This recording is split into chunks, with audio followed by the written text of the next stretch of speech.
اعوذ باللہ من الشیطان اللعین الرجیم بسم اللہ الرحمن الرحیم الحمد للہ وکفا وسلام علی عبادہ الذین اصطفیٰ. درود بھیجیے محمد علیہ.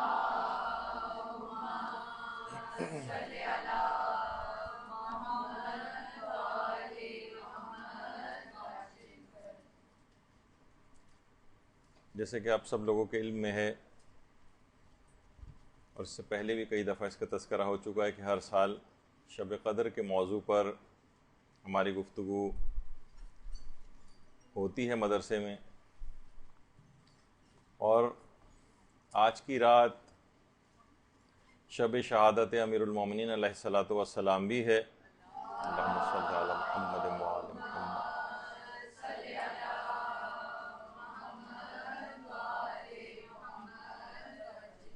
اصلاً یہ اتنی اہم ترین رات ہے کہ اس کی تیاری کافی پہلے سے شروع کر دینی چاہیے.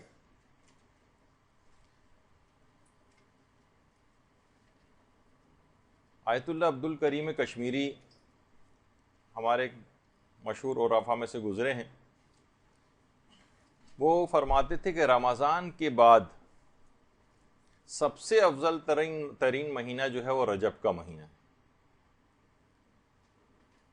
اس لحاظ سے اگر شب قدر کی تیاری کے حوالے سے گفتگو کی جائے تو تقریباً مدرسے ہی کے 14-15 کے قریب لیکچرز شب قدر سے متعلق جو ہے وہ موجود ہیں. تو اس کی بہت پہلے سے، مہینوں پہلے سے سننا شروع کر دینا چاہیے، اس کی پریپریشن شروع کر دینا چاہیے، کاپی ورک ہو جانا چاہیے، دعاؤں کی لسٹیں تیار ہو جانا چاہیے، سارے اعمال کیا کیا چیز اس رات کو انجام دینے ہیں وہ سب لائن اپ کر کے رکھ لینے چاہیے، کیونکہ رات بہت مختصر ہے اور اعمال بہت زیادہ ہیں. بہت تیز رفتاری کے ساتھ یہ رات گزر جائے گی، تو ایک ایک لمحہ اس کا کشید کرنا ہے اور اس سے فائدہ اٹھانا ہے. دروس اس سلسلے میں خاص طور پر ضرور سنے جائیں. بہت پر اثر قسم کے درس ہمارے قبلہ مولانا صادق حسن صاحب قبلہ ان کے بہت ہی بہترین اس موضوع کے اوپر جو ہے دروس موجود ہیں. تو دیکھیے، ہمیشہ ایسے علماء کا انتخاب درس اخلاق کے سلسلے میں کرنا چاہیے کہ جن کا تصرف ہو، جو باقاعدہ جن کی بات کو لوگ تسلیم کریں، ان کی بات میں ایک اثر ہو. جیسے آخوند ملا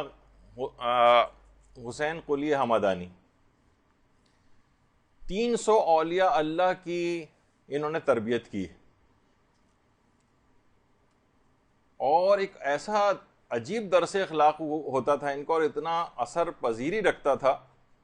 کہ باقاعدہ آیت اللہ حسن زادہ عاملی آیت اللہ محمد حسین طباطبائی سے یہ بات نقل کرتے ہیں کہ آیت اللہ طباطبائی فرماتے تھے ایک بار ایک مومن کو ہم نے بہت حواس باختہ حالت میں نکلتے دیکھا، تو اس سے پوچھا کہ کیا تمہاری حالت ہوئی، اتنی عجیب حالت کیسے ہو رہی ہے تمہاری؟ تو معلوم یہ چلا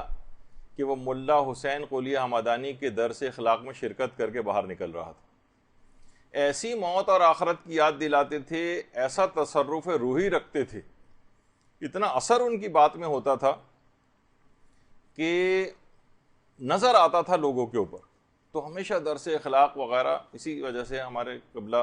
مولانا صادق حسن جو ہیں، ان کے جو دروس، یعنی باقاعدہ ہم یہاں دیکھتے تھے کہ ہمارے یہاں جب مولانا ہی پر کراچی میں ہوتے تھے تو انچولی کے اندر بھی ان کا ایک درس ہوتا تھا. تو باقاعدہ ایک بزرگ یہاں تو انتقال کر گئے ہیں، وہ ان کے باقاعدہ رونگٹے کھڑے ہو جاتے تھے،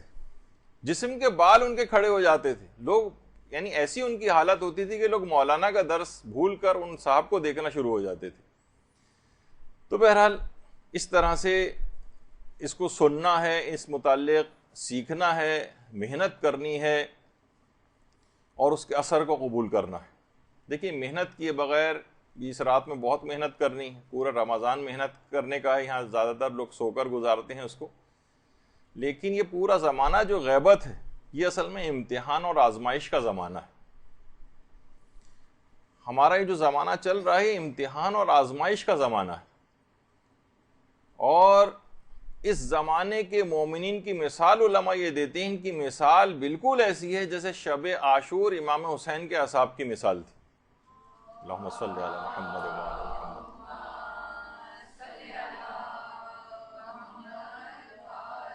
اس زمانے کو اس طرح سے گزار نہیں دینا چاہیے کہ بس ٹھیک ہے ہمارے امام غائب ہیں، جس طریقے سے بھی ہم لاؤبالیغ زندگی گزاریں۔ علماء فرماتے ہیں کہ غیبت امام میں مومنین کی مثال ایسی ہے جیسے شب عاشور امام حسین علیہ السلام کے اصحاب کی مثال،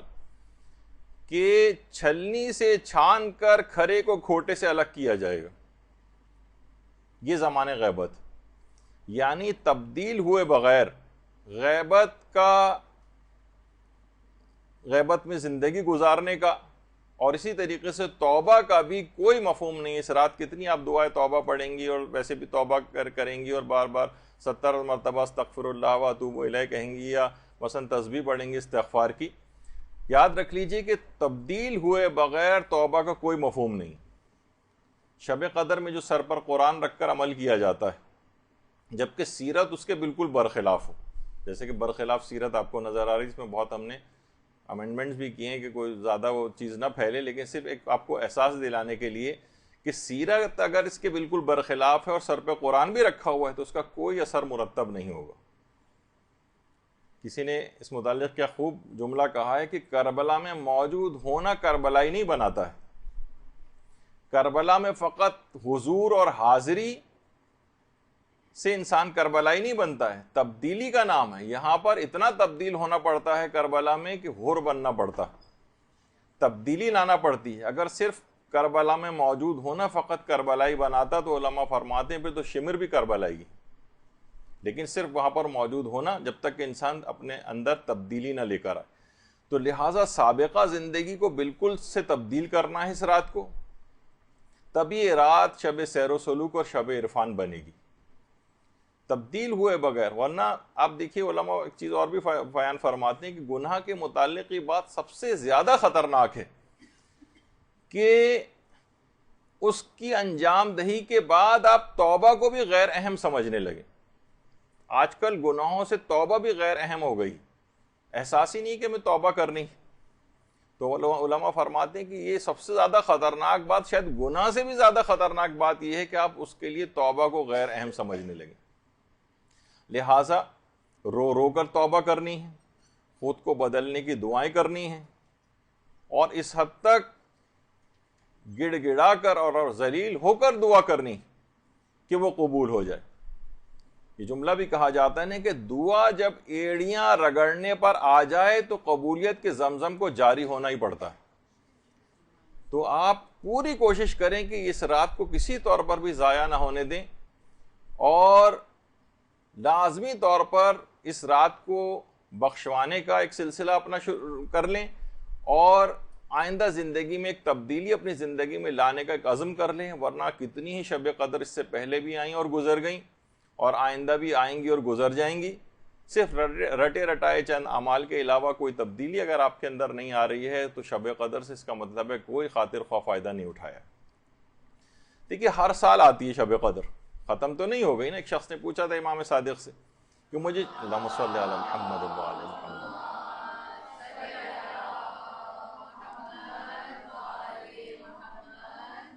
کہ کیا یہ مخصوص رات تھی جو گزر گئی ہے، ہر سال آتی؟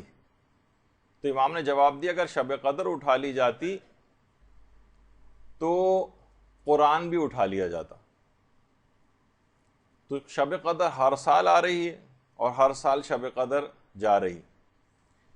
اور یہ بھی یاد رکھ لیں کہ دیکھیے رمضان جس کے اندر آپ کو یہ کہا جاتا ہے کہ آپ کی نیند بھی عبادت ہے، یعنی جس میں آپ کو سونا بھی آپ کا عبادت ہے، اسی رمضان کی رات میں آپ کو زبردستی جگوایا جا رہا ہے، 1 منٹ کو بھی نہ سوئیے۔ اور کتنے زیادہ اس کے ثواب اور فائدے ہیں جو پوری رات صرف جاگنے کے ہیں، جو پچھلے جو سالوں کے لیکچرز ہیں اس میں ہم تفصیل سے بتا چکے۔ تو اسی وجہ سے ابھی سے ہی، جیسے اب شب قدر آنے والی ہے، ابھی سے ہی یہ دعا مانگنا شروع کر دیں، کہ جو کہ امام خمینی کو استاد جواد ملکی تبریزی کہتے تھے کہ ماہ رمضان کی مہم ترین دعاؤں میں سے دعا ہونی چاہیے کہ پروردگار ہمیں شب قدر میں عبادت کی توفیق نصیب فرمائے۔ کوئی ایسی مجبوری نہ آ جائے، کوئی ایسی پریشانی نہ آ جائے کہ ہم اس رات کو عبادت نہ کر سکیں، اعمال انجام نہ دے سکیں۔ مسلسل یعنی اتنی اہم ترین رات ہے کہ اس فقط اور فقط اس رات میں عبادت کی اور دعاؤں کی توفیق آپ کو نصیب رہے۔ اچھا، اب کیسے اپنی ساری دعاؤں کو قبول کروایا جائے۔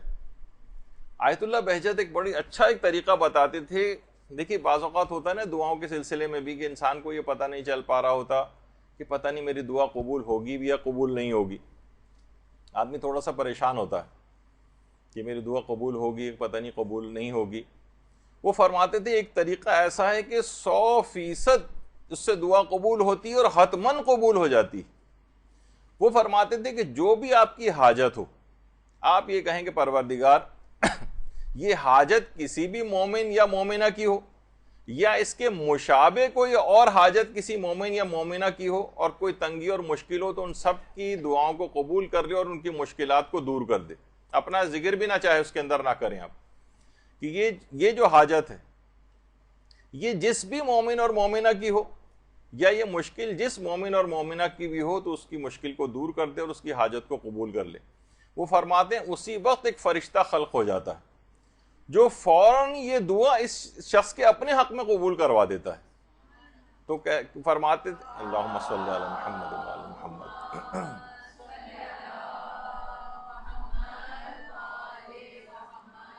تو سب سے بہترین طریقہ یہ ہے کہ اس میں آپ تمام جتنی بھی دعائیں آپ کے پاس ہیں یہ دوسروں کے لیے کریں۔ وہ خود بخود ہر دعا کے لیے ایک فرشتہ پیدا ہوتا رہے گا جو آپ کے اپنے حق میں اس دعا کو قبول کروا دے گا۔ ظاہر فوراً دعا کا فرشتہ خلق ہو رہا ہے تو کیسے ممکن ہے کہ اللہ نے اس کی غرض خلقت یہ رکھی ہو کہ آپ کے لیے دعا کر کے اسے قبول کروائے تو اس اپنی غرض خلقت کو پوری نہ کرے۔ تو یہ دعا، یہ جو رات ہے یہ دعاؤں کی قبولیت کی رات ہے، یہ اپنی قسمت کو لکھوانے کی رات ہے۔ دیکھیے ہمارے پاس دعائیں کرنے کے لیے زبان تو ہے لیکن اتنی ساری جو ہماری پچھلے گناہ ہیں، بدعمالیاں ہیں، اس میں ہمیں بعض اوقات یقین نہیں ہوتا کہ ہماری دعائیں قبول بھی ہوں گی یا قبول نہیں ہوں گی۔ علماء فرماتے ہیں کہ خاص طور پر، ویسے تو پورا خاندان اہل بیت کا واسطہ ہی ایسا ہے کہ جو دعاؤں کو قبول کرواتا ہے، البتہ فرماتے ہیں 4-5 واسطے علی الخصوص ایسے ہیں کہ جو دعاؤں کی قبولیت کے لیے از حد کارآمد ہے اور ان کے رد ہونے کا پھر دعا کے کوئی امکان ہی نہیں ہوتا۔ تو اس رات کو جتنی بھی آپ دعائیں پڑھیں گی اور دعائیں اپنے لیے کریں گی، سب لوگوں کے لیے دعا کریں گی، اس میں علی الخصوص یہ 4-5 واسطے آپ دعا کے شروع ہی میں ان کا واسطہ اور توسل اختیار کریں اور اس کے بعد جو چاہیں پھر دعا مانگیں۔ اور ویسے تو سارے ہی، جب بھی یہ وجہ ہے کہ جو آپ عمل قرآن کرتی ہیں، بے کا یا اللہ اور بے کا یا محمد اور بے علیین اور بے فاطمہ بالحسن اور بالحسین، وہ سارے واسطے ہی تو ہیں۔ تو یہ تمام چیزیں ایسی ہیں، لیکن اس میں بھی 4-5 واسطے خاص طور پر، جس میں سے ایک واسطہ توسل حضرت امیر المومنین علیہ الصلوۃ والسلام۔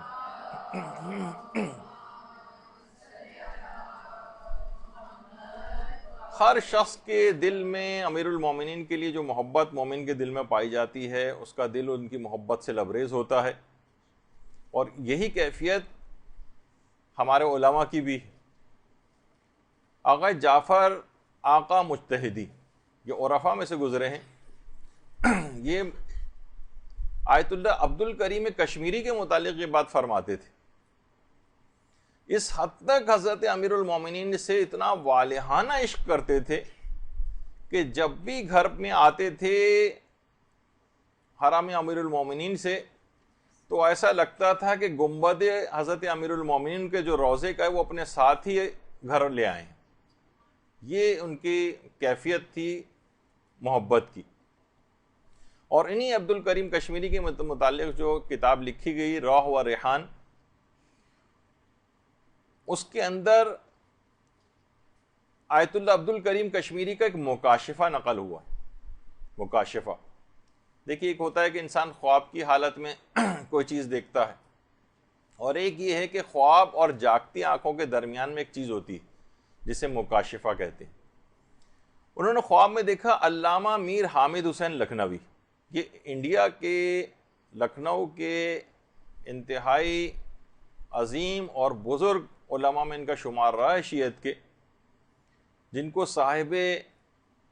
ابقات الانوار بھی کہا جاتا ہے۔ ابقات الانوار ان کی کتاب کا نام ہے، تو جب شاہ عبد العزیز محدث دہلوی نے تحفہ اثنا شریعہ شیعوں کے خلاف ایک کتاب لکھی تھی، تو اس کا جواب علامہ میر حامد حسین لکھنوی نے ابقات الانوار کے نام سے دیا تھا، اور اس کے مختلف چھپتے رہے ہیں۔ ابقات الانوار شاید مکمل طور پر ابھی تک پرنٹ بھی نہیں ہوئی ہے، کچھ اس کے اجزاء ابھی تک ایسے ہیں کہ جو کہ شائع نہیں ہوئے ہیں۔ اور اس حد تک علامہ میر حامد حسین لکھنوی، جن کی یہ قبر مبارک ہے، دین کی اتنی خدمت کی تھی کہ اتنا مطالعہ کرتے تھے کہ انتہائی بزرگ ہو گئے تھے، بوڑھے ہو گئے تھے، بیمار ہو گئے تھے کہ بیٹھ کر بھی نہیں پڑھ سکتے تھے، تو موٹی موٹی کتابیں اپنے سینے پر رکھ کر جو ہے وہ مطالعہ کرتے تھے۔ یہاں تک کہ جب انتقال ہوا ہے اور غسل خانے جب لے جائے گئے ہیں اور جب ان کو غسل دینے لگے تو دیکھا کہ سینے کے اوپر باقاعدہ ایک بہت گہرا گڑھا پڑا ہوا تھا، کتابوں کو سینے پہ رکھنے کی وجہ سے گڑھا پڑ گیا تھا باقاعدہ۔ تو اس حد تک اتنا کام انہوں نے کیا تھا۔ تو آیت اللہ عبد الکریم کشمیری فرماتے ہیں کہ میں نے عالم مکاشفہ میں دیکھا کہ علامہ میر حامد حسین لکھنوی مرحوم وہ میرے گھر میں ہی موجود ہیں، اور ان کے سینے پر سبز رنگ کا ایک کپڑا ہے جس کے اوپر ایک عبارت لکھی ہوئی ہے۔ اچھا، علامہ میر حامد حسین لکھنوی، ان کو صاحب ابقات الانوار، ان کی جو کتاب ہے کہ امیر المومنین کے لیے اور جو بحث امامت تھی اس کا باقاعدہ، یعنی انہوں نے ایسا معرکۃ الآراء جواب دیا ہے کہ لوگ حیران ہو جاتے ہیں اس کتاب کو پڑھ کر، کہ بعض اوقات آیت اللہ مرشن نجفی کہتے تھے کہ آیت اللہ عبد الحسین الامینی کی کتاب جو القدیر ہے وہ اس سے بھی ان معنوں میں ابقات الانوار اوپر ہے کہ علامہ امینی کے سامنے تو ابقات الانوار جیسی کتاب موجود تھی، لیکن جس وقت علامہ میر حامد حسین لکھنوی نے اس کا جواب لکھا ہے، جب وہ ابقات الانوار لکھ رہے تھے تو ان کے پاس اس طرح کی کوئی کتاب سامنے نہ تھی، اس لحاظ سے آیت اللہ مرشی نجفی اس کتاب کو آیت اللہ امینی کی کتاب القدیر سے بھی بہت سے اعتبارات سے مقدم سمجھتے تھے۔ تو انہوں نے فرمایا کہ میں نے دیکھا کہ ان کے سبز رنگ کا ایک کپڑا ان کے سینے کے اوپر رکھا ہوا ہے، جس کے اوپر ایک چیز لکھی ہوئی ہے کہ حب علی حسنہ لا تضر مع سیاح۔ باقاعدہ اس کے اوپر ٹی وی پروگرامز بھی آتے ہیں، اور کہ علی کی محبت ایک ایسی نیکی ہے جس کے ساتھ کوئی خرابی اور بدی، جس کو کوئی نقصان نہیں پہنچا سکتی، اور بغض علی ایک ایسا سیاح اور ایک ایسی برائی ہے جس کے ساتھ کوئی نیکی فائدہ نہیں پہنچا سکتی۔ تو کہہ رہے ہیں یہ باقاعدہ یہ جملہ ان کے سینے کے اوپر لکھا ہوا تھا۔ اس حد تک ہمارے علماء نے امیر المومنین علیہ الصلوۃ والسلام کے لیے کام کیا ہے۔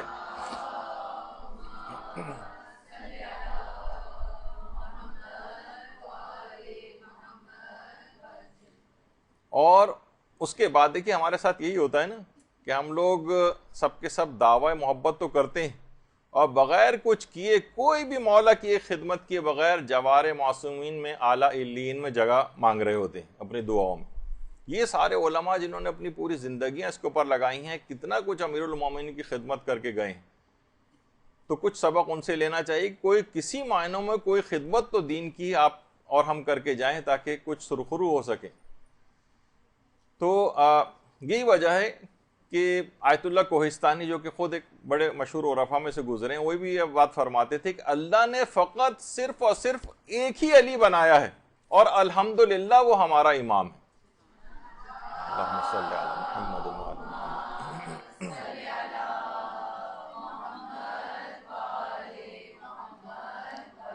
جس کی ولایت کے اوپر اعتقاد رکھنا واجب ہے، جس کی ولایت پر اعتقاد رکھے بغیر کوئی شخص جنت میں نہیں جا سکتا، کہ اس کے کوئی اعمال قبول نہیں ہو سکتے، اور اس ولایت کے پروانے کے بغیر جنت میں داخلہ ہی ناممکن ہے۔ پورے صراط سے گزرنے کا پرمٹ وہ ان کی ولایت ہے، اعمال کی قبولیت کا دار و مدار ہی اسی کے اوپر۔ یہی وجہ ہے کہ بڑا مشہور وہ جملہ ہے نا ان کا آیت اللہ آقا محسن قراتی کا، کہ وہ بڑی اچھی مثال دیتے ہیں، مثالوں کے تو شہنشاہ سمجھے جاتے ہیں محسن قراتی۔ تو فرمانے لگے کہ لوگ اکثر یہ آ کر سوال کرتے ہیں کہ بھئی یہ کیسے ممکن ہے کہ انسان سارے اعمال، پوری زندگی کے نیک اعمال آپ کہہ رہے ہیں کہ وہ قبول نہیں ہوں گے اگر ولایت علی نہیں ہوگی؟ تو اس کو بڑے اچھے طریقے سے وہ سمجھاتے ہیں کہتے ہیں مثلا اگر کوئی پولیس والا آ کر آپ سے گاڑی کا لائسنس طلب کرے، ٹریفک پولیس والا، اور آپ کے پاس ڈرائیونگ لائسنس نہ ہو، لیکن آپ اس کے بجائے اپنی ساری میڈیکل فٹنس کی رپورٹس اس کو دکھاتے رہیں، وہ نہیں مانے گا۔ گھر کے کاغذات دکھا دیں 10,000 گز کے گھر کے، وہ تب بھی آپ کو نہیں جانے دے گا۔ آپ اپنی پی ایچ ڈی کی ڈگری اس کو دکھا دیں، تب بھی وہ آپ کو جانے نہیں دے گا اور لائسنس طلب کرتا رہے گا۔ یہاں تک کہ وہ کہہ رہے ہیں کہ اگر آپ نوبل پرائز بھی آپ کو ملا ہوا ہے، نوبل پرائز بھی اگر آپ ان کو دکھائیں تب بھی وہ آپ کو جانے نہیں دے گا۔ حتیٰ کہ اگر کوئی مجتہد ہے وہ اپنی اجتہاد کے تمام اجازے بھی دکھا دے تب بھی پولیس والا جانے نہیں دے گا، اسے ڈرائیونگ لائسنس ہی چاہیے ہوگا۔ تو فرماتے ہیں بالکل اسی طریقے سے کوئی دوسرا عمل قبول نہیں کیا جائے گا۔ لاکھ آپ سب چیزیں دکھاتے رہیں، قیامت میں آپ نمازیں اپنی دکھاتے رہیں، روزے دکھاتے رہیں، حج دکھاتے رہیں، ساری نیکیاں دکھاتے رہیں، لیکن ولایت علی کا پروانہ اگر آپ کسی کے پاس نہیں ہے تو اس کا چالان ضرور ہوگا اور اس کا کوئی دوسرا عمل قبول نہیں کیا جائے گا۔ جس طریقے سے ٹریفک پولیس والا لائسنس طلب کر رہا ہوتا ہے، کوئی اور چیزیں نہیں دیکھ رہا ہوتا۔ تو انہی کے تمام واسطے اور وسیلے آپ کو اس رات کو دینے ہیں حضرت امیر المومنین علیہ الصلوۃ والسلام کے۔ اللہم صلی علی محمد و علی محمد۔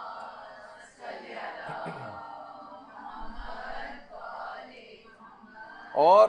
ان کے واسطے اور وسیلے سے تو اپنے لیے تو چھوڑیں، غیروں تک کے لیے اگر ان کا واسطہ اور وسیلہ دیا جائے جو ان کو نہیں مانتے ہیں ان کے لیے بھی، تو وہ ان کے لیے بھی دعائیں قبول کر لیتے ہیں۔ ابھی جن کا ذکر ہوا صاحب الغدیر علامہ عبد الحسین الامینی، ان کے متعلق ملتا ہے، خود انہوں نے اپنا واقعہ بیان کیا کہ عراق کا اس زمانے میں جو وزیر ثقافتی امور تھا، عراق میں سنی وزراء بھی ہوتے ہیں، ظاہر مکس ٹائپ کی گورنمنٹ ہوتی ہے، وزیر ثقافتی امور جو تھا وہ غیر شیعہ مسلمان تھا، اس کی ایک ہی اولاد تھی، اتنی شدید بیمار ہو گئی کہ تمام اطباء اور ڈاکٹرز نے منع کر دیا کہ نہیں اب یہ صحیح نہیں ہو سکتا، اب اس کو مزید تکلیف نہیں دو، گھر کے کسی ایک کونے میں ڈال دو تاکہ آسانی کے ساتھ اس کا دم نکل جائے۔ ہر جگہ سے نا امید ہو گیا، کسی نے اس کو علامہ عبد الحسین الامینی کا بتایا، کہا کہ وہ اپنے آقا اور مولا کا بہت زیادہ دم بھرتا ہے اور کہتا ہے کہ یعنی کسی کو ان سے برتر نہیں سمجھتا ہے، اور پوری دنیا کے کتب خانوں کو اس نے کھنگال ڈالا ہے، ان کی ولایت کے لیے اور کتاب لکھی الغدیر کے نام سے۔ تو باقاعدہ اس وزیر ثقافتی امور نے پوری ایک خط لکھا علامہ عبد الحسین الامینی کو، اور اس کے اندر یہی بات تمام اپنے بیٹے کی لکھی، اور لکھا کہ آقا امینی میرا بیٹا مر رہا ہے، طبیبوں نے ہاتھ اٹھا لیا ہے، کیا آپ اپنے مولا سے شفا دلوا سکتے ہیں؟ بس ایک مختصر سا خط اس نے لکھا۔ وہ خط کوئی شخص علامہ امینی کے پاس لے کر آیا اور دروازے کے باہر انتظار کر رہا تھا کہ اس کا جواب دے دیں۔ علامہ امینی نے فوراً اسی وقت خط کو اٹھایا اور اس کے پیچھے اس کا جواب لکھا، بسم اللہ الرحمن الرحیم، خدا نے برکت امیر المومنین کی وجہ سے تیرے بیٹے کو شفا دے دی ہے۔ اللہم صلی علی محمد و علی محمد۔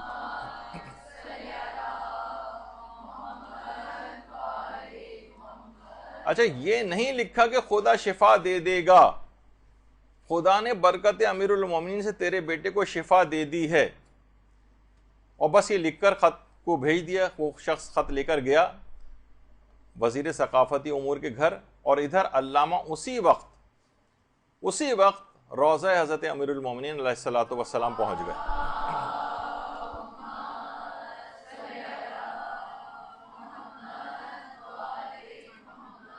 اور ذریعے امیر المومنین کے سامنے آ کر ایک جملہ کہا کہ مولا ایک حوالہ بھیج دیا ہے، خلاصہ بس یہ ہے کہ عزت رکھ لیجئے گا۔ اچھا ادھر وزیر ثقافتی امور کو وہ خط ملا، اس نے پڑھ کر بھاگتا ہوا اپنے بچے کے کمرے میں گیا، دیکھا کہ وہ بستر مرگ پر لیٹا ہوا بچہ حشاش بشاش بستر کے اوپر بیٹھا ہوا ہے۔ اللہم صلی علی محمد۔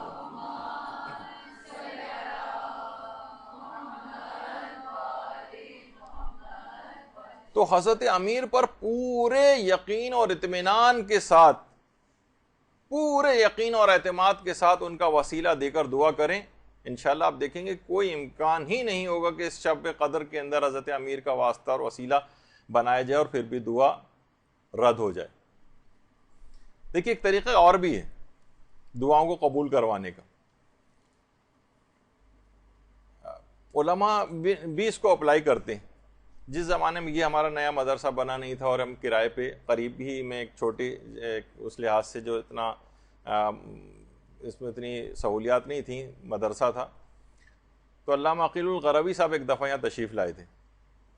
تو علماء کا بھی ایک طریقہ کار رہا ہے کہ ہمیشہ انتہائی پر یقین انداز میں دعا کرتے ہیں۔ اس وقت امکان بھی نہیں تھا کہ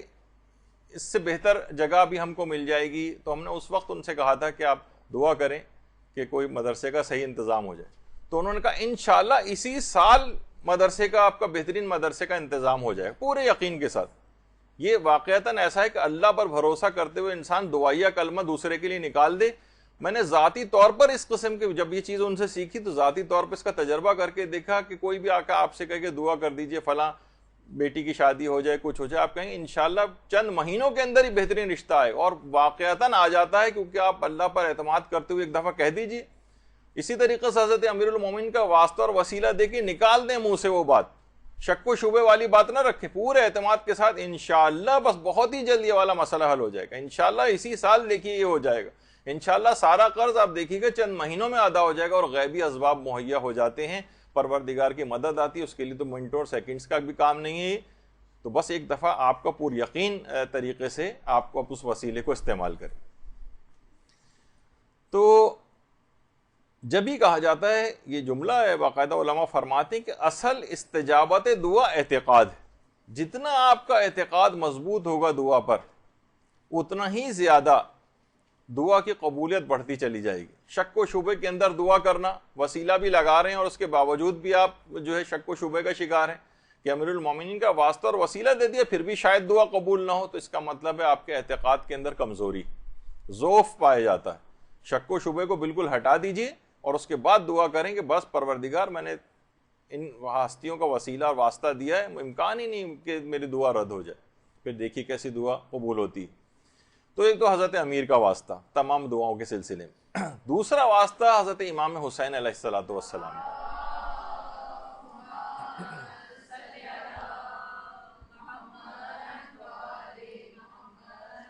علامہ محمد حسین طباطبائی فرماتے تھے کہ دو کام ایسے ہیں کہ جو رفع حجابات کرتے ہیں، رفع حجابات، اور یہ دونوں کام عظیم نعمتیں۔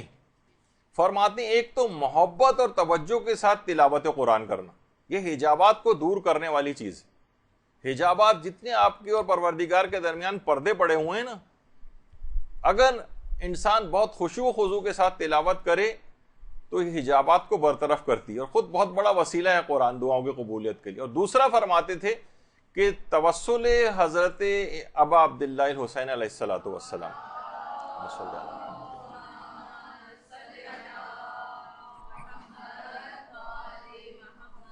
اور فرماتے تھے کہ یہ چیزیں ذہن کی صفائی بھی کرتی ہیں، رفع حجابات بھی کرتی ہیں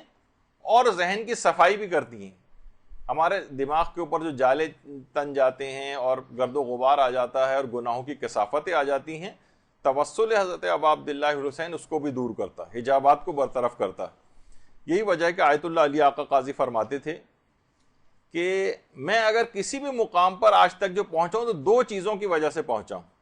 ایک تو قرآن کریم کی وجہ سے اور زیارت حضرت سید الشہداء کی وجہ سے۔ یعنی جتنے بڑے بڑے مقامات کو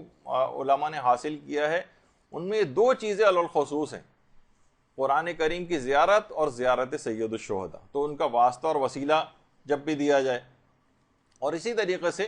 آیت اللہ طباطبائی بھی یہ بات فرماتے تھے کہ جو بھی معنوی اور روحانی حوالے سے کسی مقام پر پہنچا ہے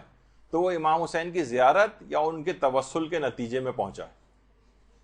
یعنی ایک دفعہ ان کا توسل اختیار کر کے دیکھے، بڑے بڑے معنوی مقامات کے اوپر انسان پہنچ جاتا ہے۔ روزانہ کی دعاؤں میں بھی امام حسین کو اپنا واسطہ اور وسیلہ قرار دیں۔ ایک ہوتا ہے نماز کے بعد ہم رٹے رٹائے انداز سے دعائیں کرنا شروع کر دیتے ہیں، ہمیشہ واسطے اور وسیلوں کا ذکر پہلے کریں، ان کا پروردگار عالم کو واسطہ دیں ان کے حوالے سے، پھر اس کے بعد دعا کے سلسلے کو آگے بڑھائیں۔ اور یہی وجہ ہے کہ ہمارے ایک بہت مشہور عالم گزرے شیخ عبداللہ البحرانی، جو کہ صاحب عوالم کہلاتے ہیں، بہت مشہور ان کی کتاب ہے العوالم العلوم۔ وہ فرماتے ہیں کہ یہ جو آیت ہے نا کہ یا ایتھا النفس المطمئنہ ارجعی الی ربک راضیۃ مرضیہ، کہہ رہے ہیں یہ والی جو آیت ہے یہ فقط اور فقط امام حسین علیہ السلام کے لیے، فقط ان کے لیے۔ وہ فرماتے ہیں اس آیت کے ذریعے اپنی نماز کو امام حسین کی نماز سے متصل کر سکتے ہیں آپ۔ بڑی اہم بات بتائی، کہتے ہیں یہ والی جو آیت ہے، اس آیت کو آپ امام حسین جب اس نماز پڑھنے لگیں اور اس آیت کی آپ تلاوت کریں شروع میں، نماز کے شروع ہونے سے پہلے، تو اگر آپ نے آیت تلاوت کی تو آپ کی نماز امام حسین کی نماز سے متصل ہو جائے گی۔ اور اللہم صلی علی محمد و علی محمد،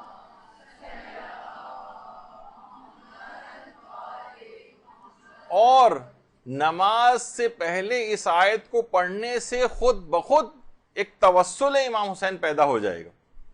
اور جیسے ہی وہ توسل پیدا ہو جائے اس کے بعد آپ کہیں السلام علیکہ یا ابا عبداللہ الحسین، اور اس کے بعد پھر اپنی نماز شروع کر دیں۔ یا مثلا یہ دعاؤں کے لیے بھی اس آیت کو پڑھیں، اور اس آیت کو پڑھنے کے بعد امام کو سلام کریں، خود بخود امام سے توسل پیدا ہو جائے گا، اور وہ دعا کا کوئی امکان نہیں رہے گا کہ وہ دعا رد ہو جائے، اور وہ نماز جس سے پہلے یہ آیت پڑھی جائے گی خود بخود امام حسین کی نماز سے متصل ہو جائے گی۔ تو خود سوچ سکتے ہیں کہ اس کے عدم قبولیت کا کوئی امکان ہی باقی نہیں رہے گا۔ تو دیکھیے شب قدر میں بھی آپ کو مغربین کی نماز پڑھنی، اور 2 رکعت نماز شب قدر بھی پڑھنی ہے آج ہی رات، تو اس توسل کو آپ ضرور اختیار کریں، کیونکہ امام حسین اپنے خون سے اس دین کی آبیاری کر چکے ہیں۔ خود علماء فرماتے ہیں کہ اگر کوئی امام حسین سے پوچھے کہ مولا آپ کی زندگی میں سب سے زیادہ خوشی کا موقع کون سا تھا، کہ بلکہ علماء فرماتے ہیں کہ اگر کوئی پوچھا جائے کہ امام حسین کی زندگی میں سب سے خوشی کا موقع کون سا تھا، جب آپ کا نشاط عروج پر تھا، تو علماء فرماتے ہیں یقیناً وہ آپ کی مقتل گاہ تھی۔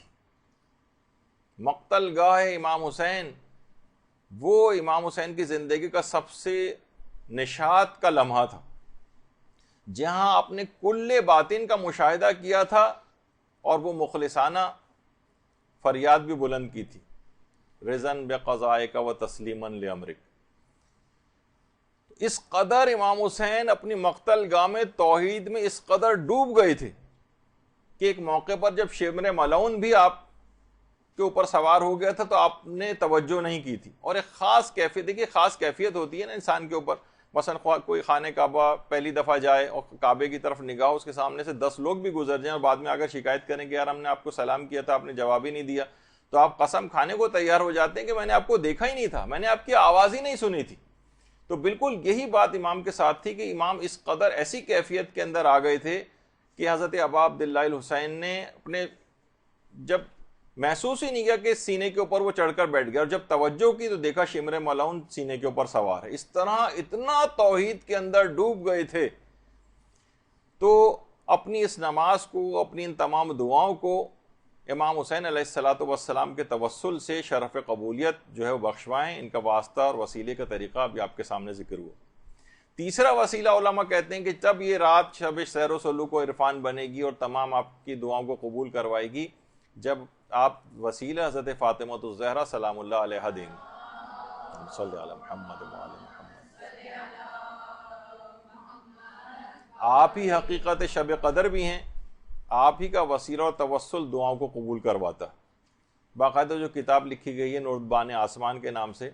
اس میں آیت اللہ سید رضا بہاؤالدینی وہ یہ فرماتے ہیں کہ ہم یہ بات جانتے ہیں کہ جس درخواست پر بھی حضرت زہرا کے دستخط ہو جائیں اس پر گویا رسول اور ائمہ کے دستخط بھی ہو گئے، یہ سمجھ جائیے کہ اس پر رسول اور ائمہ نے بھی دستخط کر دی۔ جس دعاؤں کی درخواست پر حضرت زہرا نے دستخط فرما دیے، بس خود بخود پیغمبر اسلام اور تمام معصومین کی دستخط بھی اس پر ہو جاتے ہیں، اور فرماتے ہیں یہ ایسی بات ہے جس میں کوئی کلام نہیں، کوئی کلام نہیں، کوئی دوسری بات نہیں۔ اور یہی وجہ ہے کہ ہمارے علماء خاص طور پر جو آیت اللہ وحید خراسانی ہیں باقاعدہ فرماتے ہیں کہ جو شخص بھی یہ چاہتا ہے کہ روز قیامت حضرت زہرا سلام اللہ علیہ کے والد کی شفاعت اسے حاصل ہو اور جان کنی کے وقت ان کے شوہر امیر المومنین علیہ السلام کا دیدار ہو اور صدیقہ کبریٰ سلام اللہ علیہ کی دعا شامل حال ہو اس قبر کی تنہائی اور وحشت میں جہاں اس کے علاوہ کوئی امید نہیں، تو اسے چاہیے کہ جہاں تک ممکن ہو بنت رسول کی شایان شان عزاداری کو برپا کرے، اس امید سے کہ وہ ان کے فرزندوں کے دلوں کے زخموں کے لیے مرہم ہو۔ تو آپ نے فرمایا کہ یہ جلوس اور مجالس عزا اس آیت قل لا اسألکم علیہ اجرا الا المودۃ فی القربى کا مصداق ہے۔ تو حضرت زہرا کا توسل، حضرت زہرا کے متعلق اتنی زیادہ تاکیدات علماء کرتے ہیں، ان کے واسطے اور وسیلے سے آپ جو بھی دعا مانگیں گی وہ لازمی طور پر قبول ہو جائے گی۔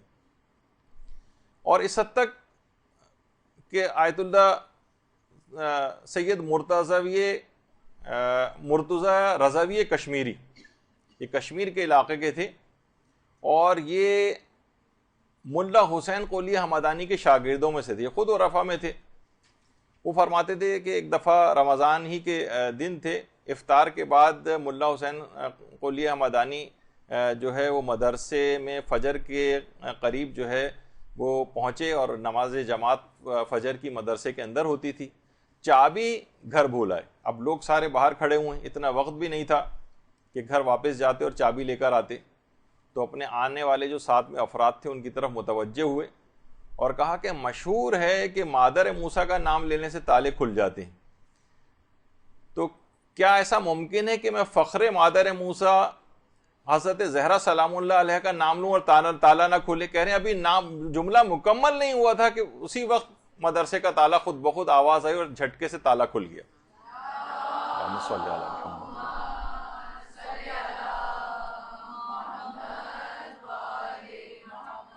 تو اس شب قدر میں ہماری قسمتوں کے بند تالے حضرت زہرا کے توسل سے نہایت آسانی کے ساتھ کھل سکتے ہیں۔ پوری کوشش کریں، بار بار دعاؤں کے اندر حضرت زہرا کا واسطہ اور وسیلہ دیں، پھر آپ دیکھیں گے کس طریقے سے یہ تالے کھلتے ہیں۔ اس کے بعد اگلا وسیلہ دینا ہے حضرت ابو الفضل العباس علمدار علیہ الصلاۃ والسلام۔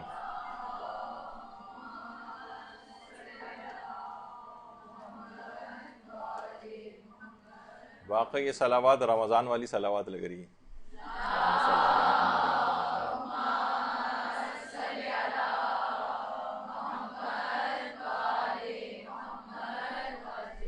حضرت عباس علمدار جن کی تعریف کے لیے کسی نے جملہ صحیح کہا ہے کہ عباس کی تعریف یہ ہے کہ وہ شخص جس کی تلوار میان میں ہو اور دشمنوں کی نیندیں حرام ہو اسے عباس کہتے ہیں۔ تلوار نکلی ہوئی نہ ہو، تلوار میان میں ہو اور دشمنوں کی نیندیں حرام ہو۔ تو ہمارے علماء میں آیت اللہ علی آقا قاضی، جن کا بار بار اکثر تذکرہ آتا ہے، اور ظاہر اخلاق کی گفتگو ہو رہی ہے تو علماء اخلاق کا تذکرہ کیوں نہیں آئے گا۔ وہ یہ فرماتے ہیں کہ جس زمانے میں ان کے جوانی کا دور تھا، یہ آیت اللہ علی آقا قاضی کی جوانی کی تصویر، فرماتے ہیں کہ میں اس وقت حرم حضرت ابو الفضل العباس میں نماز کے لیے تیاری کر رہا تھا، اور نماز میں نیت باندھنے ہی والا تھا کہ ایک دیوانہ سا شخص میرے پاس آیا اور اچانک سے آ کر ہنس کے مجھ سے کہنے لگا بغیر وضو کے نماز نہیں ہوتی، وضو تو کر کے آ جاؤ۔ کہہ رہے میں حیران اور پریشان رہ گیا۔ اچھا، عام طور پر وہ افراد جو کہ دائم الوضو رہتے ہیں وہ اکثر یہ ہوتا ہے کہ وضو ٹوٹنے کے بعد بھول جاتے ہیں دوبارہ وضو، مثلا اگر نہیں کیا تو نماز کے لیے، کیونکہ ہر وقت عادی ہوتے ہیں کہ بس وضو تو ہے ہی اور نماز کے لیے کھڑے ہو گئے۔ یہی کیفیت علی آقا قاضی کی بھی تھی۔ کہہ رہے ہیں میں نے واقعی غور کیا تو میں وضو ٹوٹنے کے بعد میں نے دوبارہ وضو نہیں کیا تھا۔ اب آپ دیکھیں گے حضرت ابو الفضل العباس کے در کے دیوانے بھی ایسے عرفا ہوتے ہیں۔ تو کہہ رہے میں نے وضو کر کے آیا اور نماز ادا کرنے لگا۔ نماز کو جب میں نے ختم کیا تو وہ دیوانہ پھر آیا میرے پاس اور آ کر کہنے لگا میرے کان میں کہ ابو الفضل العباس تمام اولیاء خدا کی پناہ گاہ ہیں، جو مشکل حل کروانا ہو حضرت ابو الفضل کے پاس جا کر ان سے حال دل کہو، تمہاری مشکل حل ہو جائے گی۔ علی آقا قاضی فرماتے ہیں کہ میں نے 18 سال تک ریاضتیں کی تھی، 18 سال، مگر مجھے لگ رہا تھا کہ میں جیسے روحانیت کے خاص مقام پر آ کر رک گیا ہوں، آگے نہیں بڑھ رہا ہوں، اور روحانیت کا دروازہ کھل نہیں رہا ہے۔ میں تمام نماز، روزے، اذکار، دعائیں، زیارات، تلاوت، لیکن لگ رہا تھا کہ ان تمام اعمال کو انجام دینے کے بعد بھی عشق پروردگار کی اس کیفیت کے اوپر میں نہیں پہنچ پا رہا ہوں کہ جو مجھے حاصل ہو جانی چاہیے تھی، اور میں گویا ایک لحاظ سے نا امید ہی ہونے لگا تھا۔ دیوانے نے کان میں جب یہ آ کر کہا کہ حضرت ابو الفضل عباس سے توسل کیوں نہیں اختیار کرتے ہو اور اپنی حاجت ان سے کیوں نہیں کہتے ہو، جبکہ وہ تمام اولیاء خدا کی پناہ گاہ ہیں، میں نے تڑپ کر اسی وقت حضرت ابو الفضل عباس علمدار سے توسل کیا کہ مولا میں نے 18 سال تک ریاضتیں کی ہیں، میں نے بہت رنج اور غم اٹھائے ہیں، میری آپ اس دعا کو قبول فرما لیں کہ حجابات برطرف ہو جائیں اور میں پروردگار کی طرف بلند ہو جاؤں۔ کہنے ادھر میں نے حضرت ابو الفضل عباس سے توسل کیا، ادھر گویا دل کے حجابات برطرف ہونے لگے۔ اچانک سے میں نے دیکھا کہ جہان کے تمام ذرات کے اندر خدا کے نور کا ظہور ہو رہا ہے۔ اسی وقت سے کہنے میں نے جس طرف نگاہ اٹھا کر دیکھتا تھا ہر جگہ مجھے لا الہ الا اللہ کی تجلی نظر آنے لگی، اور دیکھا کہ کائنات کے ذرے ذرے سے نور الہی اٹھ رہا ہے، اور اللہ نور السماوات والارض، اس کی گویا ایک لحاظ سے تفسیر میری آنکھوں کے سامنے جو ہے وہ آنے لگی۔ لیکن یہ عارضی کیفیت تھی، یہ چیزیں مجھے نظر آنی بند ہو گئیں۔ اس کے بعد میں گھر آیا تو زوجہ نے مجھ کو چائے وغیرہ دی، چائے پی، تھوڑی دیر کے بعد میری وہی عرفانی کیفیت پھر دوبارہ آنے لگی۔ پھر میں گھر کی چھت پر گیا تو وہاں پہ بھی میں نے دیکھا کہ ذرے ذرے سے تجلی پروردگار کا ظہور ہو رہا ہے۔ دیکھیے اللہم صلی علی محمد وعلی محمد۔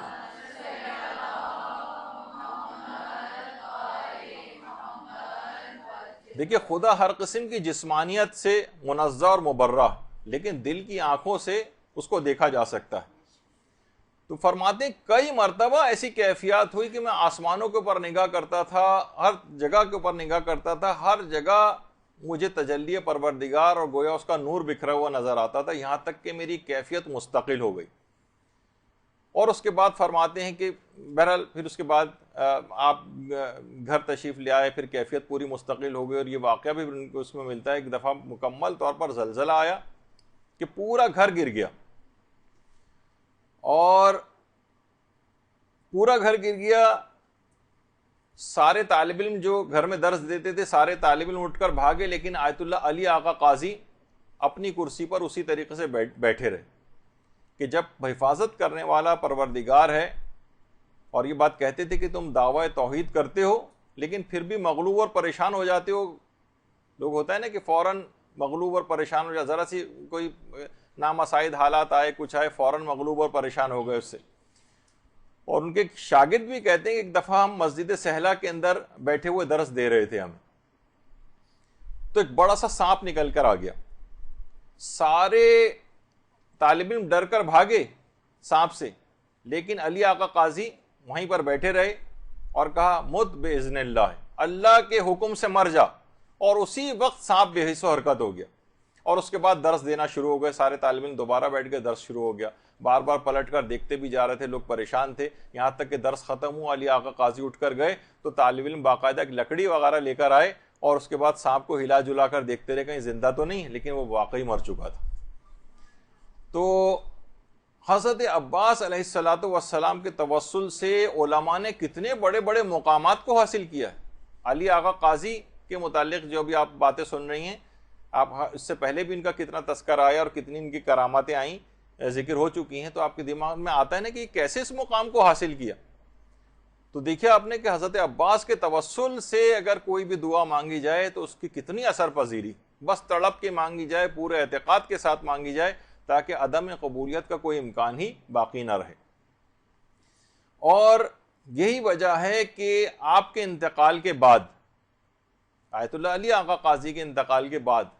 جو بڑے بڑے علماء اور عرفا تھے، ان میں سے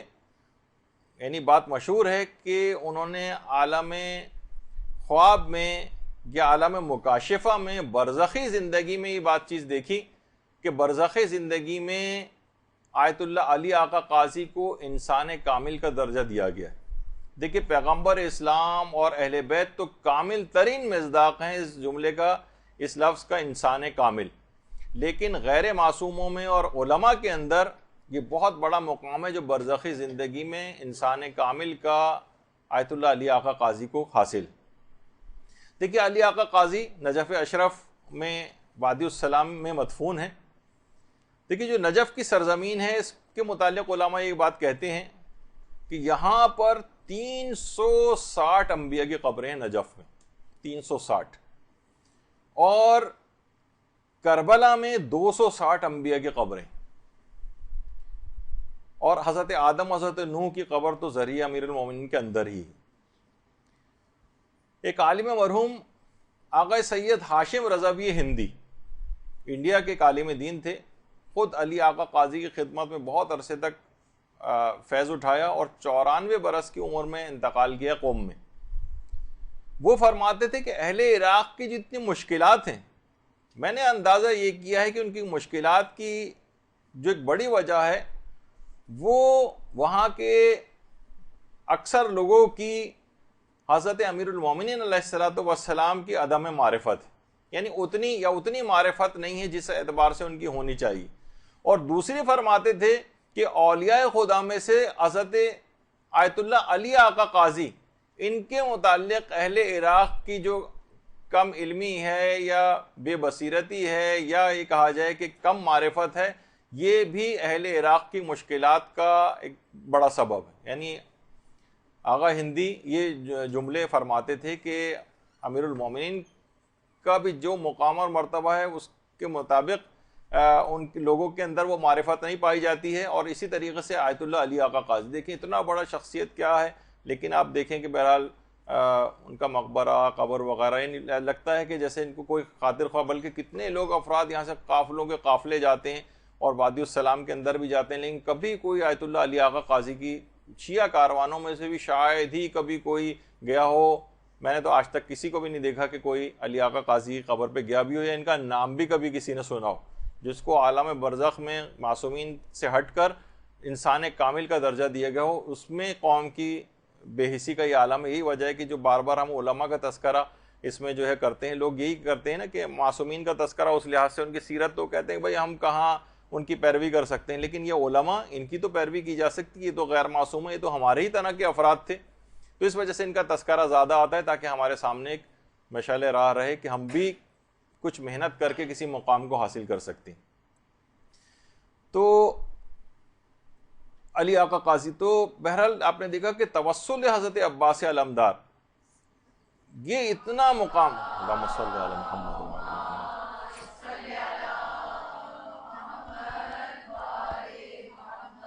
کتنا بڑا مقام دلوا گیا علی آقا قاضی کو۔ اور آج حیران ہوں گے کہ جو انحرافات اور فتنے پھیل رہے ہیں اور سوشل میڈیا کے اوپر بہت زیادہ اس کے اوپر کام ہو رہا ہے، اس میں آج کل سوالات اٹھائے جا رہے ہیں کہ کیا حضرت ابوالفضل العباس کو باب الحوائج کہنا صحیح ہے؟ کیا ان کو توسل اور واسطہ بنایا جا سکتا ہے؟ ایسے ایسے سوال، اشکالات اٹھانا، لوگوں کے دماغوں کو مسموم کرنا، زہر آلود کرنا یا شک ڈالنا، یہ آج کل ایک کام اس سلسلے میں بہت بڑھتا جا رہا ہے۔ تو علماء اور مراجع اس کے آگے سفارہ ہیں، باقاعدہ آیت اللہ شبیری زنجانی نے ان کی اپنی آفیشیل ویب سائٹ پہ ہے کہ یہ بالکل امور قطعیہ میں سے ہے دین کے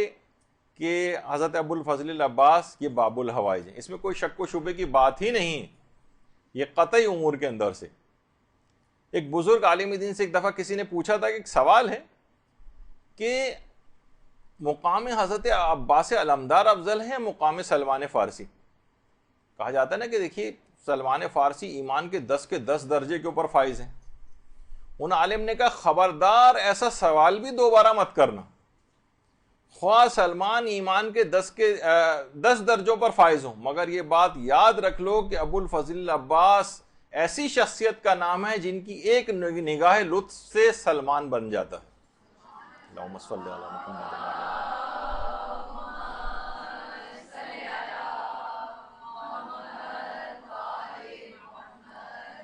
یاد رکھ لو اہل بیت رسول پر کسی کو کبھی قیاس مت کرنا. اور اس وقت حضرت عباس تمام اولیاء خدا کی پناہ گاہ ہیں. تو بہرحال اتنا بڑا مقام حضرت عباس کا کہ علماء کہتے ہیں کہ امام حسین کا ایک جملہ ان کے اس مقام کو بیان کرنے کے لیے کافی ہے کہ امام فرماتے تھے حضرت عباس کے لیے، امام حسین جو جملہ ارشاد فرما رہے ہیں کہ میرے ماں باپ آپ پر قربان ہوں. کتنا بڑا مقام اور مرتبہ ہے.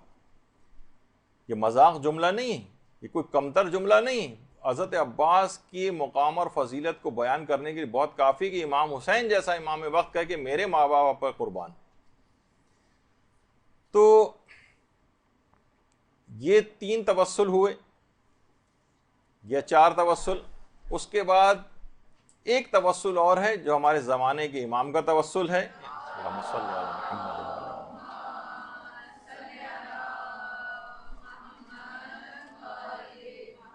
ان کا توسل بھی لازمی ہر دعا کے شروع میں اختیار کیا جائے. آیت اللہ بہجت یہ فرماتے تھے کہ اصلاح نماز پر ہی تمام ظاہر اور باطن کی درستگی کا انحصار ہے. یعنی جتنی آپ کی نماز اچھی ہوگی اتنی ہی آپ کی ظاہری اصلاح بھی آپ کی ہوگی اور باطن کی اصلاح بھی ہوگی. فرماتے ہیں نمازوں کو شروع کرنے سے پہلے حضرت حجت سے توسل اختیار کرو اور پھر نماز شروع کرو. السلام علیکہ یا ابا عبداللہ الحسین تو ابھی آپ نے اس سے پہلے سنا. اس کے بعد ایک سلام امام زمانہ کو بھی کر لیا جائے نمازوں کو شروع ہونے سے پہلے. وہ فرماتے تھے جو کہ زیارت جامعہ کا جملہ ہے نا کہ بما والاتکم تقبل الطاعۃ المفترضہ، کہ آپ کی ولایت ہی تمام واجب عبادتوں کی قبولیت کا آپ کی ولایت کے اوپر انحصار ہے. تو وہ فرماتے تھے کہ ہماری تمام جو واجب عبادتیں بھی وہ بھی ولایت ہی کے ذریعے قبول ہوتی ہیں. تو امام زمانہ سے توسل اختیار کیا جائے اور اس کے بعد پھر نماز شروع کی جائے. اور آیت اللہ کشمیری، آیت اللہ سید عبد الکریم کشمیری فرماتے تھے کہ امام زمانہ سے توسل پیدا کرنے کا بھی ایک طریقہ ہے، جیسے کہ ابھی آپ نے امام حسین کے سلسلے میں سنا. وہ فرماتے تھے ایک تو زیارت آل یاسین، اگر اب دعاؤں سے پہلے آپ زیارت آل یاسین اگر پڑھ لیں اور اس کے بعد ایک جملہ کہیں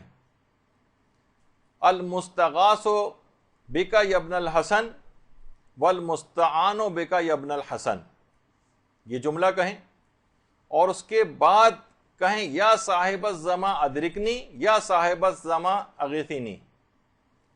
یہ جملہ اگر آپ کہیں تو فوراً حضرت امام زمانہ علیہ السلام سے توسل پیدا ہو جائے گا اور اس کے بعد ان کے حوالے سے جو دعا کرنی چاہیں کریں اس جملے کو پڑھنے کے بعد. اور فرماتے ہیں کہ اگر زیارت آل یاسین بھی اس سے پہلے پڑھ لی جائے تو اس سے بھی ایک توسل پیدا ہو جاتا. اور یہ بھی فرماتے تھے آیت اللہ سید عبد الکریم کشمیری کے روزانہ ایک مومن کو چاہیے، اصولاً ہمارے پاس ٹائم نہیں ہے ہم لوگوں کے پاس امام زمانہ کے لیے، کہتے تھے کہ روزانہ خلوت میں 1 گھنٹہ امام زمانہ سے بات کرے. ان کے لیے ان کی بات کرنے سے مراد یہ ہے کہ ان زیارات پڑھے، ان کے لیے ان کی جو دعائیں ہیں وہ پڑھے، اپنی دعاؤں کے اندر بار بار ان کو وسیلہ قرار دے. 1 گھنٹہ خلوت میں امام زمانہ کے ساتھ ایک مومن. لیکن ہمیں بہت عجیب سا لگتا ہے، ہمارے پاس تو 5 منٹ بھی نہیں ہے امام زمانہ کے لیے.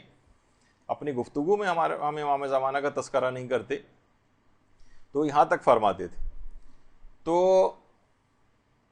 اور بعض علماء تو یہ فرماتے ہیں کہ شب قدر میں اپنی تمام دعاؤں کو اگر انسان بھول جائے اور فقط صرف ایک دعا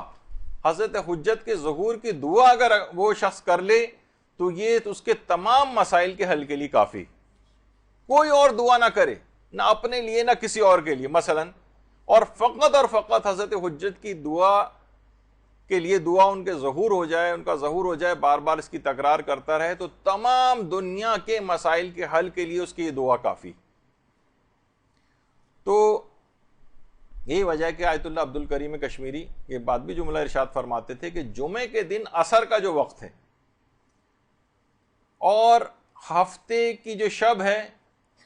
وہ فرماتے تھے کہ یہ بہت غمگین وقت ہوتا ہے. جمعے کے دن عصر کا وقت اور ہفتے کی شب کا جو وقت ہے فرماتے ہیں بہت غمگین وقت ہے کہ تمام شیعوں کے اعمال ان اوقات میں امام زمانہ کے حضور پیش کیے جاتے ہیں اور ان کے اعمال کو دیکھ کر جو برے اعمال ہوتے ہیں امام افسردہ اور غمگین ہو جاتے ہیں. لہٰذا یہ وقت ہی بہت غمگین ہے. زیادہ تر افراد جو شیعوں کے اندر ہیں وہ اس قسم کے اعمال انجام دیتے ہیں کہ امام اکثر و بیشتر ان کے اعمال کو دیکھ کر غمگین اور رنجیدہ ہوتے ہیں کہ وہ وقت ہی تقریباً غمزدگی کا ہو گیا ہے. تو بہرحال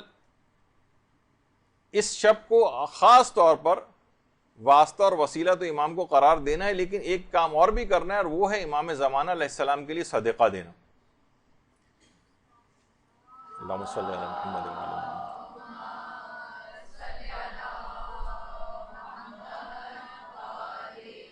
اس شب میں صدقہ دینے کی بہت تاکید ہے اور خاص طور پر امام زمانہ علیہ السلام کے لیے صدقہ دینا. آیت اللہ سید عبد الکریم کشمیری ایک دیندار ڈاکٹر سید محمد کی تعریف میں ایک جملہ کہتے تھے. دیکھیں انشاءاللہ ہمارا ایک ارادہ یہ بھی ہے کہ پورا ایک درس اس موضوع کے اوپر بھی لیا جائے. عام طور پہ لوگ سمجھتے ہیں دیکھیے بہت بڑے بڑے علماء اور عرفاء کی باتیں ہیں، وہی یہ سب لوگ کام کر سکتے تھے، ہم کیا کر سکتے ہیں. ائمہ کی باتیں ہوں تو لوگ اس سے بھی مایوسی کا شکار ہوتے ہیں کہ وہی کر سکتے تھے، ہمارے بس کی بات نہیں. عام افراد نے کون کون سے ایسے کام کیے کہ چھوٹے چھوٹے کاموں کے ذریعے اس کام کو انہوں نے پکڑ لیا اور بڑے بڑے مقامات کو حاصل کیا. آپ کے سامنے ان سب افراد کی مثالیں. ہم آپ میں سے ہی چھوٹے چھوٹے کاموں سے بڑے بڑے مقامات کو انہوں نے حاصل کیا، لیکن کوئی ایک کام اور فریضے کے طور پر انہوں نے پکڑ لیا. تو فرماتے تھے کہ ڈاکٹر سید محمد جو تھے ان کے متعلق عبد الکریم کشمیری جیسا عارف نقل کر رہا ہے کہ ان کی تعریف میں کہ ان کا ایک عمل ایسا تھا کہ امام زمانہ کا جو ایک لقب مہدی ہے اس کے اعداد 59 ہیں، 59.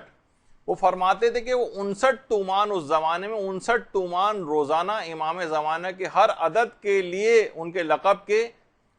1 تومان صدقہ کرتے تھے، یعنی 59 تومان صدقہ کیا کرتے تھے ان کے مہدی کے جتنے بھی اعداد بنتے ہیں اس کے لیے.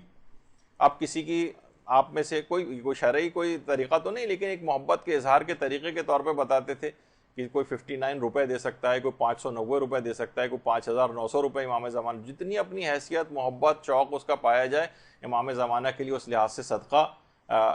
کرے اور اپنی محبت کا اظہار امام زمانہ سے کرے. روزانہ کی بنیاد پر امام زمانہ کے لیے صدقہ ہونا چاہیے، نہ کہ صرف شب قدر میں.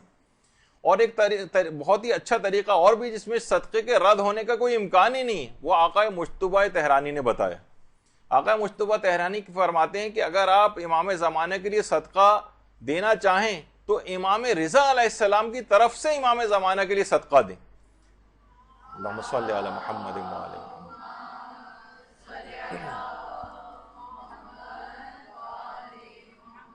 جب ایک معصوم کی طرف سے دوسرے معصوم کے لیے صدقہ دیا جائے گا تو اس کے رد ہونے کا کوئی امکان ہی باقی نہیں رہے گا. تو ایک بہت ہی اچھا طریقہ ہے کہ جس وقت بھی آپ صدقہ دیں اپنی طرف سے جو امام زمانہ کے لیے آپ صدقہ دیتی ہیں، آپ نیت یہ کریں کہ میں امام رضا کی طرف سے امام زمانہ کے لیے صدقہ دیتی ہوں. تو اس کی عدم قبولیت کا کوئی امکان نہیں رہے گا اور سارے فائدے آپ کو ایسے زبردست صدقے کے حاصل ہو جائیں گے کہ انسان کو صرف عالم آخرت میں جا کر اس کا ثواب پتہ چلے گا. تو آپ نے دیکھا کہ یہ سارے واسطے اور وسیلے یہ تو دیکھیے ہمارے معصومین کے ہیں، کتنے مجرب ہیں، لیکن علماء کا یہ بھی جملہ ہے کہ کتنے ہمارے ایسے عظیم علماء کے مرنے کے بعد بھی ان سے کسب فیض کے لیے انسان چاہے تو کوشش کر سکتا ہے. جیسے ابھی یہی آیت اللہ عبد الکریم کشمیری ان کا ذکر ہو رہا ہے بار بار. ان کے شاگردوں نے پوچھا کہ جو اولیاء خدا پہلے گزر چکے ہیں ان سے ارتباط کے لیے، ان سے فیض کو حاصل کرنے کے لیے کون سا کام کیا جائے؟ تو وہ فرماتے تھے اس کا ایک طریقہ ہے. وہ طریقہ یہ کہ دیکھیے علامہ تقی مجلسی جو کہ علامہ مجلسی کے والد تھے، علامہ مجلسی تو باقر مجلسی تھے، ان کے والد تھے تقی مجلسی. تقی مجلسی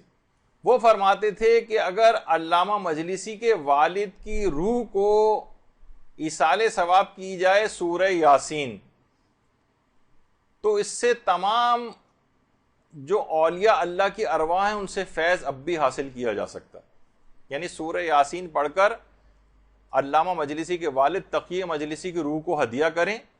تو ان تمام اولیاء خدا جو گزر چکی ہیں ان کی ارواح سے اب بھی فیض حاصل کرنا ممکن ہے. اور باقاعدہ اب آیت اللہ شبیری زنجانی نے تو کہا کہ یہ تو چھوڑیے، یہ تو ارواح سے جو فیض اس معنوں میں بھی کہتے ہیں کہ میں نے تو بارہا تجربہ کیا اس بات کا کہ جب کبھی بھی انسان کبھی ٹریفک میں پھنس جائے، راستہ نہ مل رہا ہو اس کو، اور وہ علامہ مجلسی کی روح کو ایک سورہ فاتحہ پڑھ کر ہدیہ کرے تو فوراً راستے کھلنے لگتے ہیں. اور میں نے ذاتی طور پہ کئی مرتبہ اس کا تجربہ بھی کر کے دیکھا ہے. خود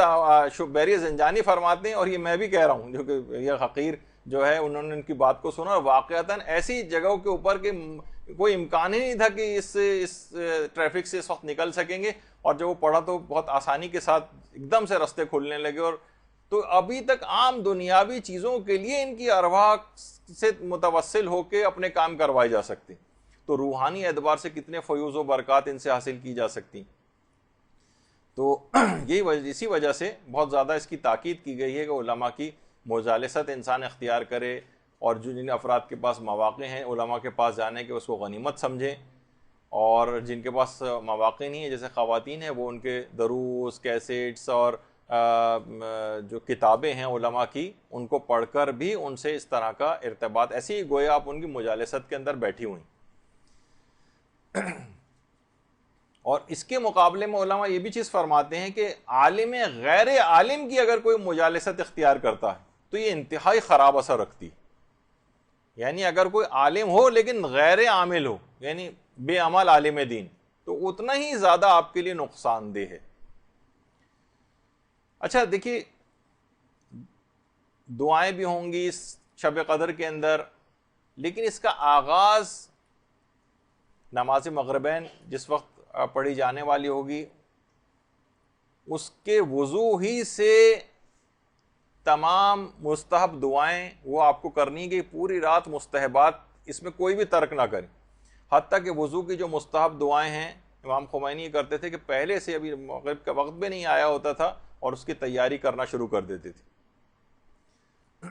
وضو کے وقت تمام جتنے بھی مستحبات ہیں وضو کے ان کو آپ انجام دیں، اور اس کے بعد پھر ظاہر ہے کہ نماز مغربین کی تیاری کرنی ہے. افطار سے پہلے آپ نماز مغربین پڑھنی ہے آپ نے یا افطار کے بعد پڑھنی ہے، آپ کو خود فیصلہ کرنا پڑے گا. افطار کی جتنی بھی دعائیں ہیں کوشش کریں افطار کی جتنی دعائیں ہیں شب قدر میں خاص طور پر ساری دعائیں، صرف اللہم لک صمت والی دعا نہیں بلکہ جتنی بھی افطار کی اور دعائیں ہیں وہ سب بھی تھوڑا سا 5 منٹ افطار تاخیر کر دیجئے، لیکن افطار کی ساری مستحب دعاؤں کو پڑھیں. یہ موقع پھر کبھی ہاتھ نہیں آئے گا. شب قدر سال میں صرف فقط ایک رات ہی کوئی شب قدر. پھر اس کے بعد اول وقت ہی میں نماز مغربین کو آپ پڑھ لیں، کیونکہ اول وقت میں پڑھنے کا بھی جو ثواب اور فائدے ہیں وہ الگ ہیں، اور شب قدر میں تو اور زیادہ فائدے ہوں گے. لوگ بالکل ہیوی قسم کی افطار کر کے انٹا غفیل ہو کے پڑ جاتے ہیں، بستر کے اوپر لیٹ جاتے ہیں، پھر وہ 9 10 11 بجے کے قریب جا کر نمازیں وغیرہ کی طرف متوجہ ہوتے ہیں. نہیں، اس رات محنت کرنے کی رات ہے، اس میں یہ آرام کو ایک طرف رکھ دیجئے. پورے سال آرام کے لیے راتیں پڑی ہوئی ہیں لیکن شب قدر آرام کی رات نہیں. تو اچھا، نماز مغرب کو بھی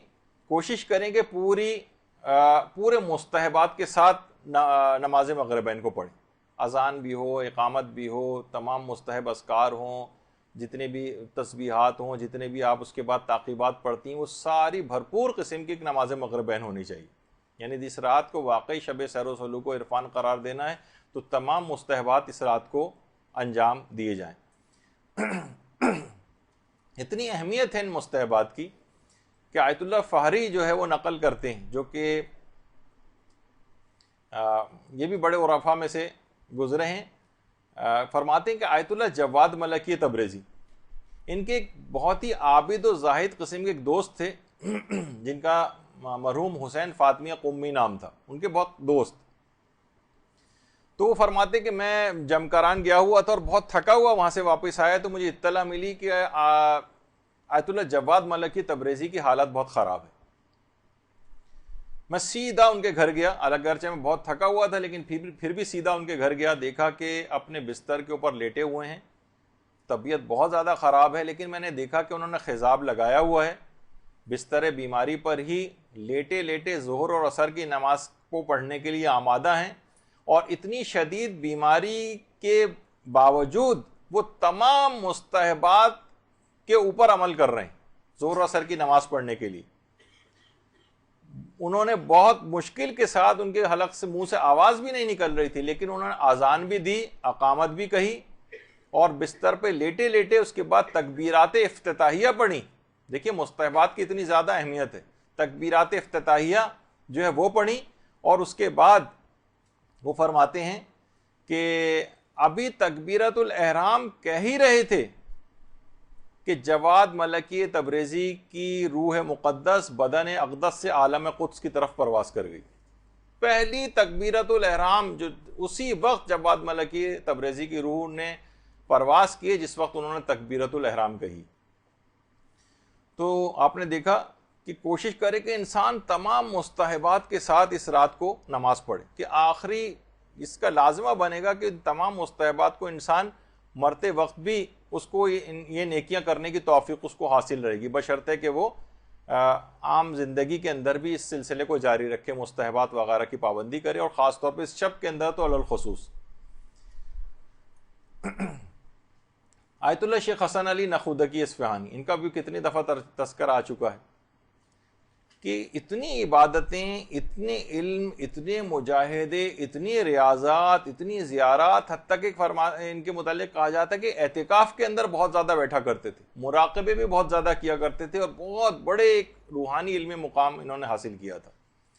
یہ خود فرماتے ہیں کہ ان تمام ریاضتوں کے باوجود میں نے یہ روحانی مقام، یہ جو روحانیت حاصل کی ہے، اس کی دو وجوہات، ایک وجہ تو ابھی آگے چل کر آئے گی، لیکن ایک وجہ ابھی بتاتا ہوں. وہ یہ فرماتے تھے کہ اس کی ایک بہت بڑی وجہ ہے اخلاص نیت سے سادات کرام اور ذریت حضرت زہرا کی خدمت. میں نے اس سے مقام کو حاصل کیا ہے. آیت اللہ شیخ حسن علی نخودکی اصفہانی امام خمینی کے بھی عرفانیات کے اساتذہ کے اندر سے، وہ فرماتے ہیں کہ یہ جو میں نے مقام حاصل کیا ہے، یہ اخلاص نیت سے سادات کرام کی خدمت کے ذریعے حاصل کیا ہے. یہ رات اس لحاظ سے حضرت زہرا کی رات بھی ہے، حقیقت شب قدر تو حضرت زہرا ہی ہیں، تو ان کی اولاد کی خدمت کا اس رات کوئی عنوان ہو جائے. سادات کی مالی مدد، کتنے افراد ایسے ہیں کہ جو کہ اس رات کے لیے کوشش کر کے رکھتے ہیں کہ اسی رات ہی سادات کرام تک ان کی مالی مدد ہو جائے. اسی رات میں خاص طور پر عام زندگی میں بھی اس کو فراموش نہیں کرنا ہے کہ صرف ایک رات ہی کے اندر 150 روپے کسی سادات کو یا آٹے کی تھیلی پکڑا کے سوچیں کہ بس اب ہم نے ذریت حضرت زہرا کا حق ادا کر دیا. اور صرف مالیات کی حد تک یہ معاملہ نہیں، ان کی علمی مدد کرنا، ان کو یہ تمام امر بالمعروف و نہی عن المنکر کرنا، ان کو یہ تمام چیزیں سہولیات پہنچانا، ان کی آخرت کی بھی تو انسان فکر کرے. سادات کرام کی آخرت سے مرادی کہ بدعمالیوں کے اندر اگر گھرے ہوئے ہیں تو ان کو اس سے نکالنے کی صحیح اور کوشش کرنا کہ کسی بھی قسم کے عذاب کا شکار جو ہے وہ مرنے کے بعد نہ ہو. تو تمام اس امداد کے اندر جو خدمت ہے، جب یہ نہیں کہا کہ صرف میں مالی خدمت کرتا تھا، بلکہ کہا تھا ذریت حضرت زہرا کی اخلاص کے ساتھ خدمت میں نے کی، اس کے اندر یہ تمام چیزیں بھی شامل ہو جاتی ہیں. اور فرماتے ہیں کہ اگر میں یہ اخلاص کے ساتھ یہ خدمت نہ کرتا تو شاید میرے تمام اعمال بے جان اور بے روح رہ جاتے، اور میں اس مقام کو کبھی حاصل نہیں کر سکتا. اب علماء یہ فرماتے ہیں کہ کتنے افسوس کی بات ہے کہ سادات کرام اپنے اس مقام اور مرتبے کو نہیں پہچانتے، کہ لوگ فقط ان کی خدمت کر کے اتنے بڑے مقام کو حاصل کر رہے ہیں، اور وہ اپنے بدعمالیوں سے کس طرف جا رہے ہیں. سب سادات کی بات نہیں کر رہا، لیکن اسی معاشرے کے اندر رہتے ہیں اور ان کی بہت ساری باتیں جو ہے وہ نگاہوں کے سامنے آتی ہیں، تو لوگ ان کی خدمت سے اتنے بڑے مقام حاصل کر رہے ہیں، ان سادات کو نہیں پتا کہ ہمارا کتنا مقام اور مرتبہ. اور اس حد تک کہ شیخ حسن علی نخودکی اس مستحبات وغیرہ کی اس حد تک پابندی کے حوالے سے میں ذکر کر رہا تھا کہ ان کے خود ایک حسن علی نخودکی کے ایک طبیب تھے، ڈاکٹر شیخ حسن علی خان عاملی، یعنی خود ڈاکٹر تھے، ان کے انڈر ٹریٹمنٹ رہتے تھے وہ. تو ان کو خاص طور پر بلا کر شیخ حسن علی نخودکی نے یہ وصیت کی تھی کہ حالت احتضار میں تم میرے یہ سارے اعمال کروانا، یعنی جب میرا احتضار کی حالت آ جائے تو یہ سارے مستحبات اس کو انجام دینا، مجھے قبلہ رخ کرنا جو کہ واجبات میں سے ہے، تمام جتنے بھی آداب میت ہیں یہ سارے تم میرے انجام دلوانا. اور ایک عالم تھے سید مرتضی روئنتن کے نام سے، ان سے کہا تھا کہ تم ہفتے کی صبح کو میرے پاس آنا اور میرے مرنے کے بعد میرے سرہانے بیٹھ کر 1 گھنٹہ تلاوت قرآن کرنا. باقاعدہ پوری اپنی موت کی ایسی پلاننگ یہ انسان اپنی زندگی میں بھی کر کے رکھ سکتا ہے. ضروری نہیں کہ اپنی موت کا وقت ہی پتہ ہو. بہت سے علماء اور عرفا بہرحال اس حقیقت تک کو پا جاتے ہیں کہ انہوں نے کہا کہ ہفتے کی صبح کو آ جانا, میرا انتقال ہو چکا ہوگا, اور اس کے بعد میرے سرہانے بیٹھ کر 1 گھنٹہ تلاوت قرآن کرنی. تو وہ آیت اللہ شیخ حسن علی نقودی اسفانی فرماتے ہیں کہ انتقال یعنی لوگ بیان فرماتے ہیں کہ انتقال سے 1 دن پہلے یہ بات کہہ رہے تھے کہ آج شب میں نے خواب میں شیخ عباس قمی کو دیکھا, صاحب مفاتیح الجنان, کہ وہ مجھ سے کہہ رہے ہیں کہ اب تم جلد آ جاؤ, عالم برزخ میں تمہارا انتظار ہو رہا ہے. اور وہ سمجھ گئے تھے. اس کے بعد انہوں نے ہسپتال کے جو میڈیکل سپرنٹینڈنٹ تھا, MS جس کو کہتے ہیں, اس کو بلایا اور کہا کہ میری موت کا وقت نزدیک آ گیا ہے. میرے انتقال کے بعد یہاں پر لوگوں کو بہت زیادہ اژدہام ہو جائے گا, یہاں کے سٹاف کو بھی بہت مشکل ہوگی, یہاں کے مریضوں کو بھی بہت تکلیف ہوگی, تو تم مجھے ہسپتال سے گھر منتقل کر دو. لوگوں کا بھی اتنا خیال کہ ورنہ انسان جو قریب المرگ ہو اس کو اس بات کی کیا پرواہ, مثلا وہ تو اپنا دیکھ رہا ہوتا ہے کہ اس کی اپنی جان بچ جائے وغیرہ, نہیں, کہ میرے مرنے کے بعد یہاں کے لوگوں کو بہت مشکل پیش آئے گی, مریضوں کو اور اسٹاف کو بھی, لوگ اتنے جمع ہو جائیں گے, لہٰذا مجھے اس سے پہلے ہی تم گھر منتقل کر دو. تو آیت اللہ شیخ حسن علی نقودی کی پوری زندگی اسی طریقے سے مستحبات سے عبارت تھی. تو آج کی رات خاص طور پر مستحبات کی رات ہے. اور ویسے تو دیکھیے انسان مستحبات کے متعلق شریعت نے بہت زیادہ سختی نہیں کی ہے, لیکن اس رات میں اپنے اوپر سختی ضرور کرنی. ویسے تو کہا ہے کہ نہیں سختی مت کرو اپنے اوپر, مستحبات کو دل نہ چاہ رہا ہو تو ترک کر دو, لیکن اس شب قدر کے اندر اپنے آپ کو, اپنے نفس کو مارنا پڑے, نیند آ رہی ہو, تھکن ہو رہی ہو, لیٹنے کو دل چاہ رہا ہو, یہ سب چیزیں آپ کو نہیں کرنی. اور دیکھیے یہ اتنی, اس بات کی اتنی اہمیت, اسلام دیکھیے اس بات کی اتنی پرواہ کرتا ہے بہرحال کہ اگر کسی کا دل نہیں چاہ رہا تو زبردستی تھوپتا نہیں ہے اس کے اوپر. جیسے کہ ملتا ہے نا کہ آیت اللہ علی آغا قاضی کے متعلق کہ جب انہوں نے ایک دستور العمل دیا تھا آیت اللہ سید محمد حسن الہی طباطبائی کو, علماء اپنے لیے دستور العمل لکھواتے تھے کہ ہم کس طرح سے عمل کریں کیا. تو انہوں نے کہا تھا کہ دیکھو میں دستور العمل تمہیں دے رہا ہوں یہ. پھر اس کے بعد جب وہ بزرگی کی طرف چلے گئے تھے آیت اللہ حسن الہی طباطبائی, ان کی تصویر, تو کہا کہ دیکھو تم یہ اس پر خود بھی عمل کر سکتے ہو اور دوسروں کو بھی یہ دستور العمل دے سکتے ہو, کوئی مذائقہ نہیں ہے, لیکن اس بات کا خیال رکھنا کہ جس کسی کو بھی یہ دو, جب تک طلب صادق نہ دیکھو اس وقت تک یہ دستور العمل کسی کو نہ دینا. یعنی اس میں سچی تڑپ پائی جائے کہ ہاں میں بدلنا چاہتا ہوں, اپنے آپ کو میں عمل کرنا چاہتا ہوں. یہ نہ ہو کہ مثلا غلط مقاصد کے لیے دستور العمل مانگا جا رہا ہو کہ میں یہ چیزیں کچھ کرامتیں حاصل کر لوں, تو مثلا دنیا کو کمانے کا اس کا خیال ہو, یا اس کا دل نہیں چاہ رہا ہو, زبردستی آپ لوگوں کو دستور العمل بیان کر رہے ہوں. فرماتے تھے کہ نہیں یہ نہ کیا جائے. جس طرح کاجات دیکھتے ہیں نا کہ مجالس کے اندر فری کتابیں بھی تبرک کے طور پر ڈسٹریبیوٹ کی جاتی ہیں, کوئی چیز تو لوگ اکثر جیسے دعاؤں کی, تو اکثر لوگ اتنی غیر اہم اس کو سمجھتے, طلب صادق نہیں پائی جاتی, زبردستی پکڑائی جا رہی ہے ان کو. اکثر لوگ وہیں مساجد کے اندر ادھر ادھر کونوں کے اندر رکھ کے چلے جاتے ہیں, ان کو اس بات کی پرواہ نہیں ہوتی کہ یہ اس کو تبرک کے طور پر چیز دی گئی ہے. تو فرماتے تھے, بلکہ ایک چیز اور بھی کہتے تھے کہ ازائے اسرار حرام است, یہ زیر اس کے اندر غلط لگا ہوا ہے, یعنی فرماتے تھے کہ جو رازوں کا ظاہر کرنا یہ ایک لحاظ سے حرام ہے. یعنی جن کے اندر طلب صادق نہیں پائی جاتی تو آپ ان کو بے احترامی نہ کروائیں یہ چیزیں دے کر ان کو. تو یہ بہرحال یہ جو رات ہے اس بات کا اس میں خیال کرنا ہے کہ ہر شخص کو, اکثر یہ مقام پہ یہ بھی دیکھا گیا کہ چھوٹے چھوٹے بچوں کے اوپر بھی بہت زیادہ زبردستی کر کے ان سے عمل, تو بچوں پہ اتنی زیادہ سختی کی ضرورت نہیں. دیکھیے دیکھا ہوگا آپ نے ڈاکٹر حضرات کو بھی کہ وہ ہر دوا ہر مرض کے افراد کے اعتبار سے اس کی ڈوز بھی الگ ہوتی ہے, کانسٹیٹیوشن بھی مریض کی دیکھی جاتی ہے, باڈی ویٹ کے اعتبار سے بھی دوائیں جو ہے وہ دی جاتی ہیں. تو ہر ایک کو ایک طرح سے وہ نہیں ہونا چاہیے. بہت سے بچوں کو کچھ وقت کے لیے جگائیں, پھر سونے دیں, کچھ عمل کروائیں, کچھ ریلیکس کر دیں, بڑی دعاؤں کی طرف نہ لے جائیں, چھوٹی چھوٹی چیزیں ان سے کروا لیں, ان کا آپ کو اس لحاظ سے خیال کرنا ہے. تو بہرحال اذکار, لیکن اپنے اوپر سختی کریں, اپنے تو ایک ایک لمحے سے کشید کریں. تو خاص طور پر علماء فرماتے ہیں اس رات جب آپ تھوڑا سا لیٹ بھی جائیں, تھکن بھی اگر آپ کو محسوس ہو رہی ہو, تو ہلکے پھلکے طریقے سے آپ کم سے کم جس وقت آرام بھی کر رہے ہیں اس وقت بھی اذکار الہی زبان کے اوپر جاری رہیں شب قدر میں. خاص طور پر جو اذکار کا جو سردار ہے جس کو لا الہ الا اللہ کا جو کلمہ ہے، کہتے ہیں اس کو تو ہونٹوں کی معمولی سی حرکت دینے کی بھی ضرورت نہیں ہے. اس کلمے کو آپ پڑھ کے دیکھ لیں تو بہت اس میں ہونٹوں کی حرکت کی بھی ضرورت نہیں.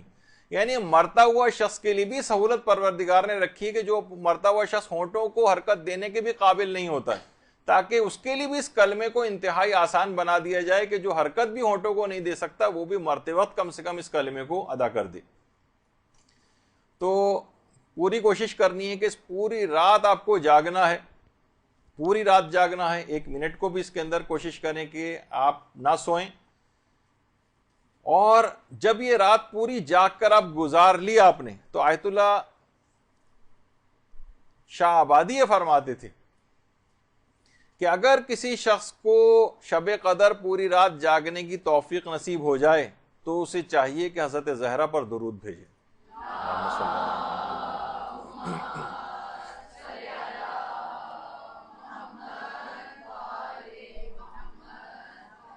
اور اس شب قدر سے ایک پیغام بھی لینا ہے. عام زندگی میں بھی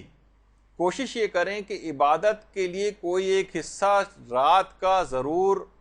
جاگ کر گزاریں، چاہے 10 منٹ کا صحیح، 15 منٹ کا صحیح. واجب نماز سے ہٹ کر آدھی رات، ویسے تو لوگ آج کل ویسے ہی 2-2 3-3 بجے سوتے ہیں یا صبح کے قریب جا کر سوتے ہیں، تو کم سے کم اس رات کا کوئی حصہ عبادت کا ضرور اپنے لیے قرار دیں. عرفا یہ فرماتے ہیں کہ جو سحر خیزی ہے، اس سے پہلے بھی میں کئی دفعہ ذکر کر چکا ہوں، سحر خیزی کے معنی یہ نہیں کہ جس وقت سورج وغیرہ نکل جائے یا سورج نکلنے سے پہلے کا ٹائم، وہ تو بین الطلوعین کہلاتا ہے، وہ بھی بہت افضل وقت ہے. لیکن سحر خیزی اصلاً علماء کہتے ہیں کہ تقریباً نماز فجر سے 2 گھنٹے یا 3 گھنٹے کا سے پہلے کا وقت ہے. یہ بہت ہی سیر و سلوک اور عرفان کے لحاظ سے جو بڑے مقامات کو حاصل کرنا چاہتے ہیں وہ اس موقع پر اٹھ کر سحر خیزی کرتے ہوئے اور عبادت خدا کو اگر انجام دیں تو وہ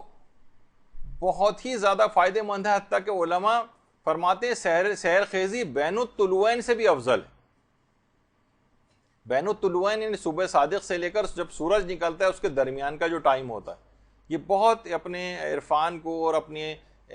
مقامات روحانی کو بلند کرنے کے لیے اس موقع سے بہت زیادہ استفادہ کیا جاتا ہے. لیکن فرماتے ہیں سحر خیزی بین الطلوعین سے بھی افضل ہے کہ جو اس سے پہلے ہوتی. لیکن افسوس اس بات کا ہے کہ وہ فسق و فجور، ٹی وی دیکھتے ہوئے سارے وہ جو ہے اس ٹائم کو بھی گزارا جاتا ہے. اچھا، اس پوری رات میں خاص طور پر ایک نقطہ ہرگز فراموش نہ کریں. یہ بہت آپ کو اس رات میں خصوصیت کے ساتھ ایک تاکید ہے کہ اس پوری رات میں ایک بھی گناہ نہیں ہونا چاہیے، ایک بھی. اتنی اپنی مواظبت آپ کو کرنی ہے، اتنا اپنے آپ کو کنٹرول کرنا ہے، اتنا اپنے آپ کو بیلنس کر کے چلنا ہے کہ ایک بھی ایک غیبت کان سے نہ ٹکرائے.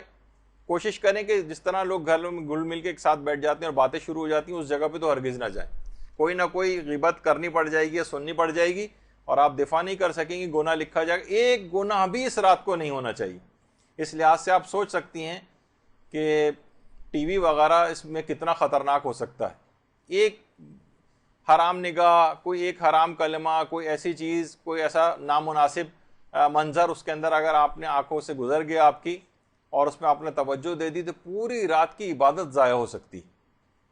یہاں تو رمضانوں کے اندر یہ حال ہو گیا کہ باقاعدہ سینماؤں کے اوپر ہی چیز لکھی گئی، جشن عید میلاد النبی خوشی میں 4 شوز ہوں گے مثلا، پہلے سے بھی زیادہ خوشی کے اندر ہونے لگا. تو بہرحال یہ تو معاشرے کی یہ صورتحال ہو گئی. اور خود شہزادی فاطمہ الزہرا سلام اللہ علیہ فرماتی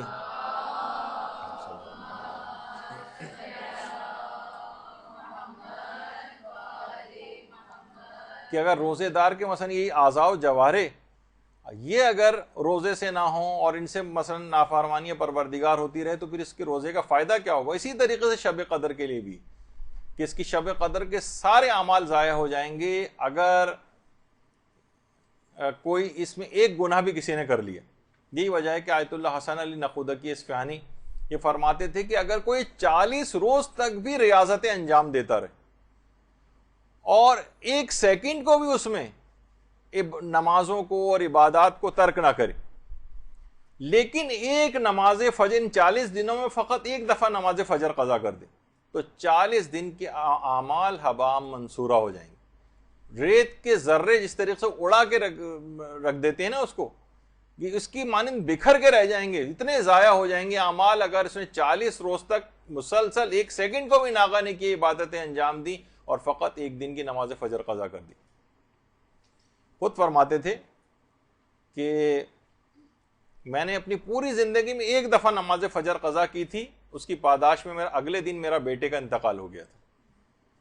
اور وہ فرماتے تھے کہ اگر ایک رات کو بھی کبھی سمجھانے کے لیے اس قسم کی باتیں ہوتی کہ اگر ایک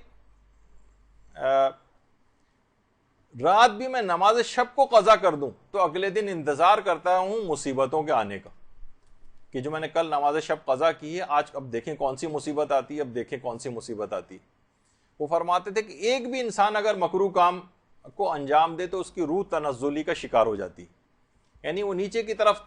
تیزی کے ساتھ سفر شروع کر دیتا ہے. تو حرام کا سوچیے کتنا زیادہ اثر ہوگا. وہ کہتے تھے ایک مستحب کے اعمال انجام دینے کے بعد روح کو جو ترقی ملتی ہے اس کو سوچا نہیں جا سکتا، تو سوچیے واجبات پر عمل آپ کی روح کو کہاں پر لے جائے گا. تو تنزلی جو ہے کہ تمام مکروہات سے انسان اپنے آپ کو بچائے، حرام سے، خاص طور پر شب قدر میں 1 گناہ بھی نہیں ہونا چاہیے. اور شب قدر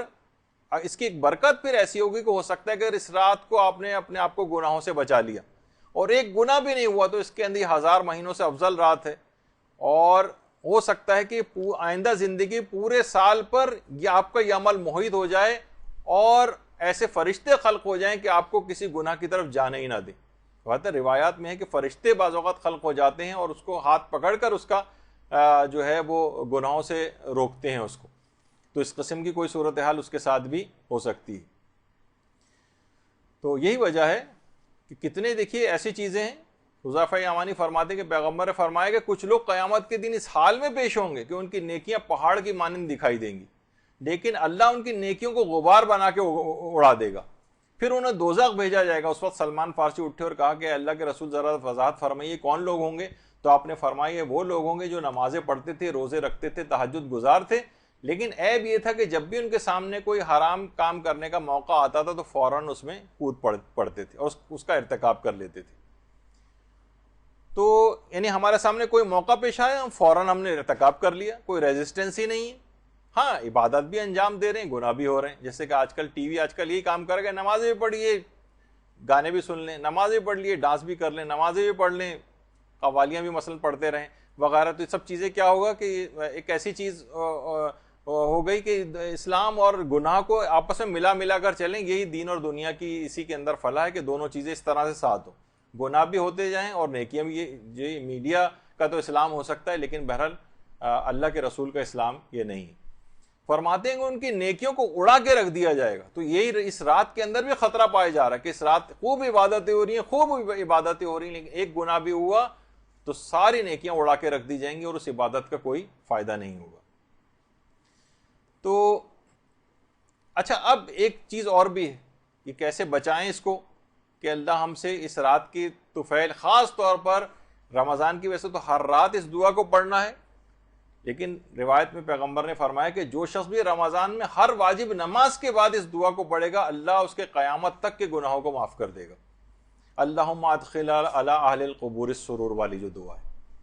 تو یہ بھی اس شب قدر کے اندر خاص طور پر تاکہ آئندہ کے لیے بھی گناہوں سے حفاظت ہو جائے. شب قدر میں صرف خالی گناہ سے اپنے آپ کو نہیں بچانے کہ اگلے دن سے پھر شروع کر دیں گے، نہیں، آئندہ زندگی میں بھی گناہوں سے مکمل حفاظت ہو جائے گی. تو دعاؤں کا سہارا ہے اس کے لیے. اور گناہوں سے حفاظت توفیق کے لیے ایک کام آیت اللہ تقی بہجت نے بتایا، وہ بھی انجام دیں کہ مکہ، مدینہ، نجف، کربلا، سامرہ، کاظمین، مشہد، قم میں مدفون ہستیوں کو ایک سورہ الحمد اور کوئی سورہ ہدیہ کیے جائے تو اس عمل سے گناہوں سے حفاظت اور توبہ کی توفیق نصیب ہو جاتی. درود بھیجیے محمد علیہ وسلم.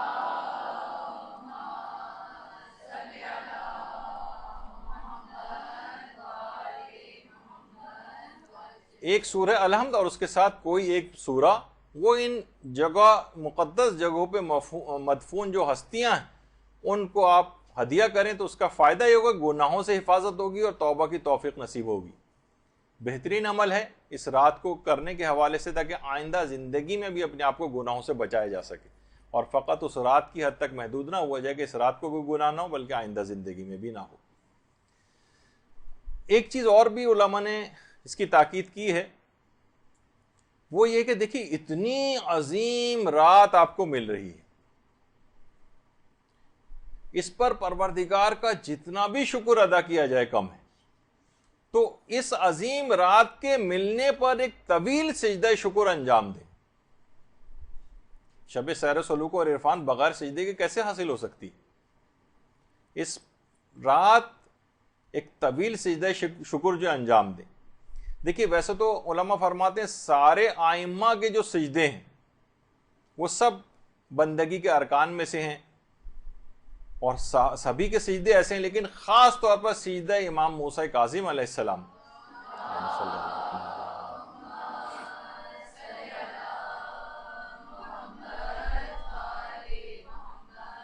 ایک طویل سجدہ انجام دے جس کے اندر اس دعا کو پڑھے، عظم الذنب من عبدک فلیحسن العفو من عندک، کہ تیرے اس بندے کے گناہ بہت عظیم ہیں پروردگار، بہت بڑے بڑے گناہ ہیں، لیکن تو اس بندے کو بخش دے، اور تیری بخشش کتنی حسین ہے۔ تو فرماتے ایک طویل سجدہ شکر انجام دیں اور کوشش کریں کہ اس دعا کو بھی اگر اس کے اندر پڑھ لیں۔ اور علماء ایک چیز اس دعا کے علاوہ ایک ذکر کو اور فرماتے ہیں، اور وہ ہے ذکر یونسیہ کو، جتنا بھی ہو سکے ذکر یونسیہ بھی اس طویل سجدے کے اندر ہی انجام دے لیں، اور خاص طور پر یہ طویل سجدہ نماز عشاء کے بعد انجام دیا جائے۔ اور یقیناً انسان پہلے تو مغربین کی نماز ہی پڑھے گا، پھر دعا اور اذکار اور دیگر عبادات کی طرف جائے گا، تو طویل سجدہ شکر۔ اور اس کے اندر اگر جب سجدہ شکر کرنے ہی جا رہے ہیں تو کیوں نہ اس سجدے کو اختیار کر لیں جس کا پہلے بھی تذکرہ ہوا، جس کو کرنے کی وجہ سے حضرت ابراہیم اس مقام تک پہنچے تھے، جو آیت اللہ عبد الکریم کشمیری نے بیان کیا تھا کہ سجدے میں پیشانی رکھ کر 3 دفعہ کہیں الحمدللہ، پھر پیشانی کا دایاں حصہ رکھیں اور کہیں 3 مرتبہ کہیں شکرن للہ، پھر پیشانی کا بایاں حصہ رکھیں اور 3 دفعہ کہیں استغفر اللہ۔ کہہ رہے ہیں کہ یہی وہ سجدہ ہے جس کو مسلسل انجام دینے سے وہ خلیل خدا کے درجے تک حضرت ابراہیم پہنچے تھے۔ تو سجدہ شکر انجام دیں، اور اس وجہ سے بھی دیکھیے سجدہ شکر کرنا ہے کہ رات آپ کو مل گئی ہے۔ کتنے ہی افراد ایسے ہیں کہ جو پچھلے سال تک ہم آپ کے ساتھ ہوتے تھے اور اس شب قدر کے آنے سے پہلے پہلے وہ قبرستانوں میں جا کر دفن ہو چکے۔ وہ ٹھیک ہے، وہ بھی اللہ کی رضوان الہی کو پا گئے، لیکن آپ کے پاس اور زیادہ وقت آ گیا ہے، آپ زیادہ فیضیاب ہو سکتے ہیں، زیادہ اللہ کی اس نعمتوں سے استفادہ کر سکتے ہیں، اس کی عبادات وغیرہ سے، اور اپنے مقام اور مرتبے کو مزید بڑھانے کی ہمارے پاس گنجائش ہے۔ اور جب یہ علماء فرماتے ہیں کہ اس رات کو جب یہ طویل سجدہ شکر آپ انجام دیں گے تو لَإِن شَكَرْتُمْ لَأَزِيدَنَّكُمْ، جب تم شکر کرو گے تو اس میں مزید اضافہ ہوگا، تو خود بخود اس بات کا لازمہ یہ چیز بنے گی کہ آپ کو اگلی شب قدر حاصل ہو جائے گی، اس میں اضافہ ہوگا۔ جب آپ نے اس شب قدر کے حاصل ہونے کے لیے سجدہ شکر انجام دیا ہے تو انشاءاللہ آئندہ زندگی کی بہت ساری شب قدریں آپ کو ملیں گی۔ اس طرح انسان اپنی ایکسٹینشن پہ ایکسٹینشن کرواتا چلا جائے اپنی زندگی میں بھی، وہ بھی ایک طریقہ یہ ہے۔ تو ملا حسین قلی حمدانی جن کا بھی تذکرہ آ رہا تھا، تو ان کے انتقال کے بعد ان کے گھر والوں نے بھی، لوگوں نے آ کر ان کے گھر والوں سے دریافت کیا کہ زیادہ تر اوقات میں اکثر لوگوں کو ہوتا ہے نا کہ ذرا پوچھیں کہ کیا کرتے تھے گھر میں، یعنی اتنے بڑے مقام اور مرتبے کو حاصل کیا، تو ان کے گھر والوں نے کہا کہ زیادہ تر ہم شیخ حسین قلی حمدانی کو ہم سجدے کی حالت ہی میں پاتے تھے، اتنے زیادہ سجدے کرتے تھے، تو کم سے کم اس میں ایک طویل سجدہ ہی انجام دے لیا جائے۔ اچھا، اب اس میں اس شب قدر کے اندر 3 سورہ کی بڑی تاکید ہے۔ سورہ روم پڑھی جائے گی، سورہ عنکبوت پڑھی جائے گی، اور سورہ حامیم دخان، جس سورہ دخان کہتے ہیں، وہ پڑھی جائے گی۔ یہ مکمل ادب اور احترام کے ساتھ پڑھنا ہے، بہت خشوع و خضوع کے ساتھ پڑھنا ہے۔ ویسے تو آپ دیکھیں قرآن میں اس بات کی اجازت ہے کہ آپ لیٹ کے بھی پڑھ سکتے ہیں، اگرچہ آداب کے خلاف ہے، لیکن بہرحال ہم زیادہ اس لحاظ سے اس کو وہ کرنا کہ پورے اتنے اہتمام کے ساتھ ہر دفعہ انسان تلاوت قرآن کرنے کو کہا جائے تو ایسا نہ ہو کہ وہ تلاوت قرآن ہی گھبرا کر چھوڑ دے. تو جس طرح سے بھی ہو تلاوت قرآن کر لو, چلتے پھرتے کر لو, لیٹے لیٹے کر لو, کرتے رہو. لیکن اس رات کو جب یہ سورہ آپ پڑھیں اور جو تلاوت قرآن کریں, علماء فرماتے ہیں کہ یہ خاص طور پر آداب کی رعایت کرتے ہوئے پڑھیں تاکہ مکمل فائدے آپ کو اس میں حاصل ہوں. جیسے کہ آیت اللہ عبد الکریم کشمیری فرماتے تھے, خاص طور پہ کہتے تھے کہ 1000 مرتبہ سورہ قدر کا پڑھنا بہت ہی معنویت کے لیے اور روحانیت کے لیے بہت مفید ہے اس رات. اگر کوئی شخص جیسے بزرگ افراد ہیں ان کو آپ اس پہ لگا سکتے ہیں جو اتنی نمازیں نہیں پڑھ سکتے, وہ ایک تسبیح لے کے کم سے کم سورہ قدر ہی پڑھتے رہیں, اور جتنے بھی ہو سکے, جو 1000 کا عدد نہ مکمل کر سکے, جتنا بھی پڑھ سکے سورہ قدر پڑھ لے. تو اسی طریقے سے کچھ علماء تو ایسے گزرے جیسے آیت اللہ شیخ محمد حسین کمپانی, روزانہ 1000 مرتبہ سورہ قدر پڑھتے تھے روز. جب بھی تو دیکھیے بڑے بڑے مقامات کو حاصل کیا. تو اب کسی نے شیخ عبد الکریم کشمیری سے پوچھا, نہیں سید عبد الکریم کشمیری سے, کہ آپ نے بتایا تھا کہ 1000 مرتبہ سورہ قدر پڑھی جائے, تو میں نے 1000 دفعہ سورہ قدر پڑھی ہے لیکن میں نے دیکھا کوئی اثر ہی مرتب نہیں ہوا, اب میں کیا کروں؟ تو انہوں نے کہا کہ کیا تم نے آداب کا خیال کیا تھا, یہ چلتے پھرتے سورہ قدر پڑھی تھی 1000 مرتبہ؟ کہا کہ نہیں, چلتے پھرتے اٹھتے بیٹھتے جا رہے ہیں اس طرح سے پڑھی تھی. کہا جبھی اثر مرتب نہیں ہوا. شب قدر میں خاص طور پر آپ پورے آداب کی رعایت کے ساتھ قبلہ رخ بیٹھیں, تلاوت قرآن کرتے وقت یہ 3 سورے بھی خاص طور پر پڑھیں گی, یہ مکمل ادب اور احترام کے ساتھ پڑھیں گی تو فائدے اور زیادہ ملیں گے. جیسے خود ایک دفعہ سید عبد الکریم کشمیری کے پاس ایک عالم آئے اور اپنی بیوی کے سلسلے میں بڑی شکایت کی کہ اس نے دیکھیں علماء کی بیویاں بھی اس قسم کی آ جاتی ہیں, اور بہت سی عورتوں کے شوہر بھی بہت خراب ان کو مل جاتے ہیں, کہ اتنا زیادہ مجھے پریشان کر کے رکھا ہوا ہے کہ اپنی پریشانی کی شکایت لے کر عبد الکریم کشمیری کے پاس آئے کہ مجھے حل بتائیے کہ میں کیا کروں. دیکھیے کسی شخص نے ایک دفعہ وہ کہا تھا نا کہ بوتل کا جن کسی کو مل گیا تھا, اور اس نے بوتل کے جن سے فرمائش کی کہ کچھ ایسا کرو کہ ہر عورت اپنے شوہر کا احترام کرنے لگے اور بہت اچھے طریقے سے پیش آئے. تو بوتل کا جن دوبارہ بوتل میں جا کے بیٹھ گیا اور کہا چچا میاں ذرا کارک اوپر سے کس کے لگانا. تو مقصد کہنے کا یہ ناممکن چیز تو مجھے کام بتا رہا ہو, ایسا ہو ہی نہیں سکتا. تو بہرحال آئے وہ کہنے لگے میں کیا کروں, مجھے تو کوئی طریقہ بتائیے. کہا کہ تم گھر میں بہت زیادہ تلاوت قرآن کرو تو یہ گھریلو جھگڑے سارے ختم ہو جائیں گے. دیکھیے گھریلو جھگڑے کا ایک بہت بڑا یہ بھی ہے کہ گھروں میں تلاوت قرآن ختم ہو گئی. ان عالم نے کہا کہ واقعی آپ نے صحیح فرمایا, ان روزانہ کی لڑائی جھگڑوں کی وجہ سے گزشتہ 2 سال سے میں گھر میں ایک دفعہ بھی تلاوت قرآن نہیں کر سکا تھا. تو گھروں میں خالی صرف یہی نہیں کہ تلاوت قرآن بھی اگر آپ کو کرنی ہے تو صرف اس رات کی حد تک کرنی ہے, نہیں, اس کا اس کو پورے سال پر بھی محیط کرنا. یہی وجہ ہے کہ آیت اللہ شیخ مجتبہ لنکرانی وہ خود فرماتے تھے کہ آخری عمر میں بہت زیادہ قرآن پڑھنے لگے تھے, انتقال سے پہلے بہت ہر وقت قرآن پڑھتے نظر آتے تھے, اور فرماتے تھے کاش بہت سی کتابوں کو جوانی میں پڑھنے سے بہتر تھا میں قرآن کے اوپر ہی وقت لگاتا. ہم دیکھیے بہت سارے جب علوم حاصل کر رہے ہوتے ہیں نا تو کچھ ایسی علوم کی طرف بھی چلے جاتے ہیں جو اتنے فائدے مند نہیں ہوتے. تو آپ کو یاد ہوگا کہ امام خمینی نے نسخہ کیمیا جن شیخ حسن علی نخودکی اصفہانی سے حاصل کیا تھا, جن کا کئی دفعہ تذکر آ چکا ہے. ایک طریقہ تو سادات کرام کی خدمت کا انہوں نے بتایا تھا جس سے انہوں نے اس عظیم مقام کو حاصل کیا. دوسرا طریقہ جو میں نے کہا تھا آگے چل کے بتاؤں گا وہ یہ طریقہ ہے. فرماتے ہیں کہ مشہد کے قیام میں 4 سال تک میں نے مسلسل روزانہ شب سے قرآن کی تلاوت شروع کرتا تھا اور صبح تک پورا قرآن ختم کر لیتا تھا, اور اس قرآن کو ختم کرنے کے بعد روزانہ 4 سال تک روزانہ ایک قرآن ختم کر کے اس کو ہدیہ کرتا تھا امام رضا علیہ الصلوۃ والسلام کی خدمت میں.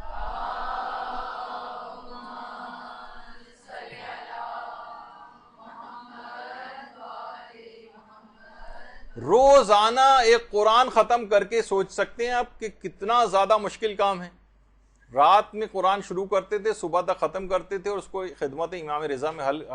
ہدیہ کرتے تھے، اور اس عمل کو مسلسل 4 سال تک انجام دیا ہے، یعنی 1440 قرآن، یعنی تقریباً 1500 قرآن تو امام رضا کی خدمت میں ثواب کے طور پر، ہدیہ کے طور پر پیش کی۔ دیکھیے ایسے تو مقامات حاصل نہیں ہو جاتے نا، محنت ہم یہاں شب قدر میں محنت کرنے کو تیار نہیں ہیں، اور راہیں ڈھونڈ رہے ہوتے ہیں کہ یہ 10 دفعہ پڑھنے کے بجائے 1 دفعہ ہی پڑھ لیں، اور لان جو ہے 100 دفعہ کے بجائے 1 دفعہ ہی پڑھ لیں، ہر وقت شارٹ کٹس کی تلاش کے اندر رہتے ہیں،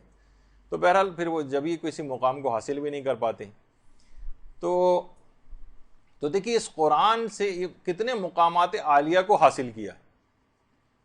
اسی قرآن کی تلاوت سے۔ تو اس قرآن کو کوشش کریں کہ اپنے اندر بھی اتاریں، یہی وجہ ہے کہ آیت اللہ حسن زادہ عاملی فرماتے تھے قرآن شب قدر میں نازل ہوا، شب قدر میں قرآن دل میں اتارو گے تو تمہاری ذات کا حصہ بن جائے گا، اگر فقط سر پر رکھو گے تو 5 منٹ بعد یہ الگ ہو جائے گا، تم الگ ہو جاؤ گے۔ صرف اگر سر کی حد تک، ابھی آپ نے دیکھی تھی نا ایک تصویر، وہ فیشن زدہ ناخن آپ نے دیکھے جس میں وضو بھی ممکن نہیں ہے جس کے اوپر، اور اس میں پھر آپ جو ہے اس قسم کے اعمال انجام دے رہے ہوں، تو پھر اس کا مطلب ہے کہ ذات کا حصہ قرآن بنا نہیں، یہ الگ تم الگ، اس کے اوپر عمل کرو قرآن کے اوپر۔ یہی وجہ ہے کہ آیت اللہ جواد عاملی بھی فرماتے ہیں کہ ہم صرف قرآن کے دیکھیے جلد کے جو جلد ہوتی ہے اس کے بوسے لیتے ہیں، ہم قرآن کے صفحات کے بوسے لیتے ہیں، کیونکہ ہم سمجھتے ہیں کہ یہ صفحات متبرک ہو چکے ہیں، اور حقیقت ہے دیکھیے ہم جب بھی حجاز مقدس جاتے ہیں اور وہاں پر خانہ کعبہ، مسجد نبوی وغیرہ جاتے ہیں تو ہمیں تبرکات کو چومنے سے روکا جاتا ہے۔ آیت اللہ سید عبد الحسین شرف الدین موسوی عاملی، جو کہ کتاب المراجعات، جنہوں نے بہت اچھی کتاب لکھی ہے، اور مذہب اہل بیت کے نام سے اردو میں ترجمہ ہوئی، فارسی میں المناظرات کے نام سے ترجمہ ہوئی، صاحب المراجعات ہی کہلاتے ہیں۔ اور جب یہ حج پر تشریف لے گئے تھے، اور باقاعدہ شاید وہ پہلے عالم دین ہیں گزشتہ کئی سو سالوں کے اندر کہ جنہوں نے مسجد الحرام میں باقاعدہ ان کی امامت میں نماز تک ادا کی گئی، مسجد الحرام میں، عبد الحسین شرف الدین موسوی۔ تو اس زمانے کا جو بادشاہ تھا ملک عبدالعزیز، ان سے ملاقات بھی ہوئی، تو آپ نے بادشاہ کو چمڑے کی جلد میں قرآن کا تحفہ پیش کیا۔ بادشاہ نے اس کو لیا، چوما، پیشانی اس کے اوپر رکھی، فوراً آپ نے کہا ہے بادشاہ آپ نے اس کی جلد کا بوسہ کیوں لیا، یہ تو بکری کی کھال کا بنا ہوا ہے۔ بادشاہ نے کہا میں نے اس کا بوسہ نہیں لیا، بلکہ اس کے اندر جو موجود قرآن ہے اس کی تعظیم میں نے کی۔ تو فوراً آپ نے کہا احسنت، اے بادشاہ ہم شیعہ بھی رسول کی زری کو اسی احترام اور تعظیم کی خاطر ہی بوسہ دیتے ہیں۔ اللہم صلی علی محمد و علی محمد۔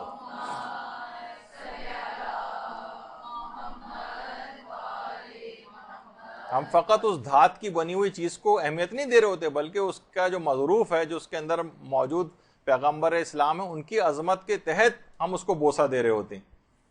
اس موقع پر سب نے نعرہ تکبیر بلند کیا باقاعدہ، اور بادشاہ نے مجبور ہو کر اس سال پیغمبر اسلام کے آثار کو چومنے کی اجازت بھی دیتی تھی، لیکن اس کے بعد جو ولی عہد آیا اس نے باقاعدہ قانون پاس کیا، اور اس کے بعد پھر سے پابندی لگا دی گئی، جب بھی وہاں پہ آج کل روکا جاتا ہے۔ تو آیت اللہ جواد عاملی یہ فرماتے ہیں کہ ہم جب قرآن کی جلد کے بوسے لیتے ہیں، ہم قرآن کے صفحات کے بوسے لیتے ہیں، تو یہ جو بے جان اشیاء ہیں، یہ صفحے، یہ جلد، یہ جب حروف قرآن سے متصل ہو کر متبرک ہو جاتے ہیں، تو فرماتے ہیں کہ بے جان اشیاء جب متصل ہو کر متبرک ہو رہی ہیں، تو کیوں نہ ہم اپنی روح اور جان کو قرآن سے مانوس کر کے متبرک بنا لیں۔ ہم بھی تو اپنی روح کو متبرک بنا سکتے ہیں، ہم بھی تو اپنی جان کو متبرک بنا سکتے ہیں اگر قرآن کے احکام سے اپنے آپ کو متصل کر لیں۔ آپ بھی متبرک ہو سکتے ہیں۔ ہم سوچتے ہیں فقط یہ الفاظ جس صفحے کے اوپر یہ متبرک ہوا ہے، جلد متبرک ہوئی ہے، جزدان متبرک ہو گیا ہے، نہیں، اس طریقے سے بھی متبرک بنایا جا سکتا۔ تو خاص طور پر یہ جو تلاوت ہے، اس رات کو خاص طور پر تلاوت کرنی ہے، اور اب قرآن کو کچھ کچھ اہمیت دی جانے لگی ہے. مساجد کے اندر بھی قرآن کے حوالے سے پروگرام ہونے لگے ہیں. ایران میں تو پہلے سے ہوتے آ رہے ہیں لیکن ہمارے ہاں بھی اب ماشاءاللہ سے شروع ہو گئے ہیں. اور خاص طور پر قرآن کے حوالے سے مرحومین کو اس رات ضرور یاد رکھا جائے، بلکہ کوشش کریں کہ جتنے بھی اعمال شب قدر جب آپ انجام دینا شروع کریں گی تو اس میں تمام مرحومین کی بھی نیابت کی نیت کر لیں. تمام مرحومین کی نیابت کہ میں یہ ان کی طرف سے بھی تمام اعمال کو انجام دے رہی ہوں. دیکھیے کہ جو مرحومین ہو گئے، دیکھیے ایک تو حرموں میں ویسے بھی جو متصل حرموں میں جو ہے نا مختلف قبور ہیں، جہاں کے علماء کی قبور ہیں، اصحاب کی قبور ہیں، مختلف ائمہ کے حرموں میں نظر آتی ہیں. جیسے حرم معصومہ قم کے ایک تو اندر بھی ایک لحاظ سے قبرستان ہے جہاں خواتین کو کبھی کبھی جانے کی اجازت دیتے ہیں، کبھی نہیں دیتے ہیں، ان کی قبور تک. مختلف مراجع کی قبور بھی ہیں. تو حرم کے اندر بھی قبریں ہیں، اور اس سے تھوڑا سا باہر نکل کر ہی دروازے کے باہر آیت اللہ بروجردی کی قبر بھی آپ نے دیکھی ہوگی جو لوگ وہاں گئے ہیں. اسی طریقے سے حرم امام رضا ہے، وہاں پر بھی بڑے بڑے علماء کی قبور ہیں، نجف میں بھی ہیں. تو معصومہ قم کے حرم میں بھی قبور ہیں، اور حرم سے باہر جب نکل جاتے ہیں تو ایک قبرستان شیخان ہے جہاں کپڑے کی وغیرہ کی دکانیں ہیں، مارکیٹس وغیرہ بنی ہوئی ہیں. یہ انتہائی نورانی اور بابرکت مقام ہے. جس طریقے سے نجف میں علی آغا قاضی کی قبر پہ کوئی نہیں جاتا، اس طرح قبرستان شیخہ میں بھی لوگ سامنے سے گزرتے ہیں زائرین، وہیں سامنے ہوٹلوں میں رہائش پذیر ہیں لیکن قبرستان شیخان میں کبھی نہیں جاتے نظر آتے. اور کتنے بڑے بڑے علماء اور شہداء اور اصحاب امام اس قبرستان کے اندر دفن، بالکل متصل. زکریا ابن آدم 6، 7، 8ویں امام کے صحابی، اور امام خود کہتے تھے جس کو کوئی مسئلہ پیش آتا تھا کہ میں آ نہیں سکتا، کہا زکریا ابن آدم سے جا کر پوچھو. اور اس کے علاوہ زکریا ابن ادریس اور ابن قولویہ کی قبر بھی وہاں قریبی ہے، اس سے متصل ہی ہے. جواد ملکی تبریزی کی قبر وہاں پر ہے، کتنے جن کا بھی ذکر ہو رہا تھا. رہبر معظم بھی جب بھی جاتے ہیں جواد ملکی تبریزی کی قبر پہ ضرور جاتے ہیں. اس کے علاوہ مرحوم حید جی، یہ خود عرفاء میں سے ہیں. موت اختیاری کے حوالے سے ان کا واقعہ تھا جو کہ اب اتنا وقت نہیں ہے کہ اس کو پڑھا جائے. تو طالب علموں کے لحاظ سے اور جو زائرین ہیں اور مومنین کو اس قبرستان میں ضرور جانا چاہیے. تو اپنے تمام بلکہ کہا جاتا ہے کہ یہ جو معصومہ قوم کا جو حرم ہے اس سے جو متصل جو قبریں ہیں وہ، اس کے بعد پورے قم میں قبرستان شیخاں سے بڑھ کر کوئی بھی بابرکت مقام نہیں. یعنی معصومہ کے حرم کے علاوہ جو سب سے بابرکت مقام قم کے اندر ہے وہ قبرستان شیخان. تو آپ خود سوچیں کہ یہ کتنا لیکن لوگ عام طور پر نہیں جاتے ہیں وہاں پر. اسی طریقے سے امام رضا کے روضے کے احاطے میں بھی شیخ حسن علی نخودکی اصفہانی کی قبر بھی. اتنے بڑے مقام کو حاصل کرنے کے بعد بھی آج بھی شیخ حسن علی نخودکی اصفہانی، یعنی ویسے تمام مرحومین کا یہ سلسلہ ہے، وہ اب بھی تلاوت قرآن کے ثواب کو ہدیے کے طور پر فرمائش کرتے ہیں. باقاعدہ فرمائش کہ تلاوت قرآن کا ہدیہ ان کو کیا جائے. تو اس رات کو ان کو کیسے فراموش کیا جائے گا. کربلائی رضا کرمانی جو کہ اس زمانے میں آستان قدس رضوی کے مؤذن تھے، کہہ رہے ہیں کہ میں شیخ کی وفات کے بعد، شیخ حسن علی نخودکی کی وفات کے بعد روزانہ بین الطلوعین ان کی قبر پر فاتحہ خوانی کے لیے جاتا تھا. کہہ رہے ہیں ایک دن میں نے خواب میں دیکھا کہ شیخ خواب میں آئے ہیں میرے اور آ کر کہہ رہے ہیں کہ تم روزانہ میری قبر پر فاتحہ خوانی کے لیے آتے ہو، لیکن تم میرے لیے سورہ یاسین اور سورہ طٰہٰ کیوں نہیں پڑھتے ہو. سورہ یاسین اور سورہ طٰہٰ. شیخ حسن علی جیسا عارف کامل وہ فرمائش کر رہا ہے 2 سوروں کی. یعنی اتنے بابرکت سورے ہیں یہ، مرحومین کو اتنا فائدہ پہنچانے والے ہیں کہ سورہ فاتحہ کے ثواب ملنے کے باوجود بھی فرمائش کر رہے ہیں کہ تم یہ 2 سورے کیوں نہیں پڑھتے ہو. کہہ رہے ہیں اس جملے کو شیخ حسن علی نے خواب میں 3 مرتبہ جو اسی جملے کی تکرار کی. تو میں نے کہا کہ انشاءاللہ میں ضرور پڑھوں گا. کہہ رہے ہیں میں بیدار ہوا تو ایک چیز دیکھ کر محسوس کر کے حیران رہ گیا کہ یہ دونوں سورے مجھے حفظ ہو چکے تھے. اللہم صلی اللہ علیہ وسلم۔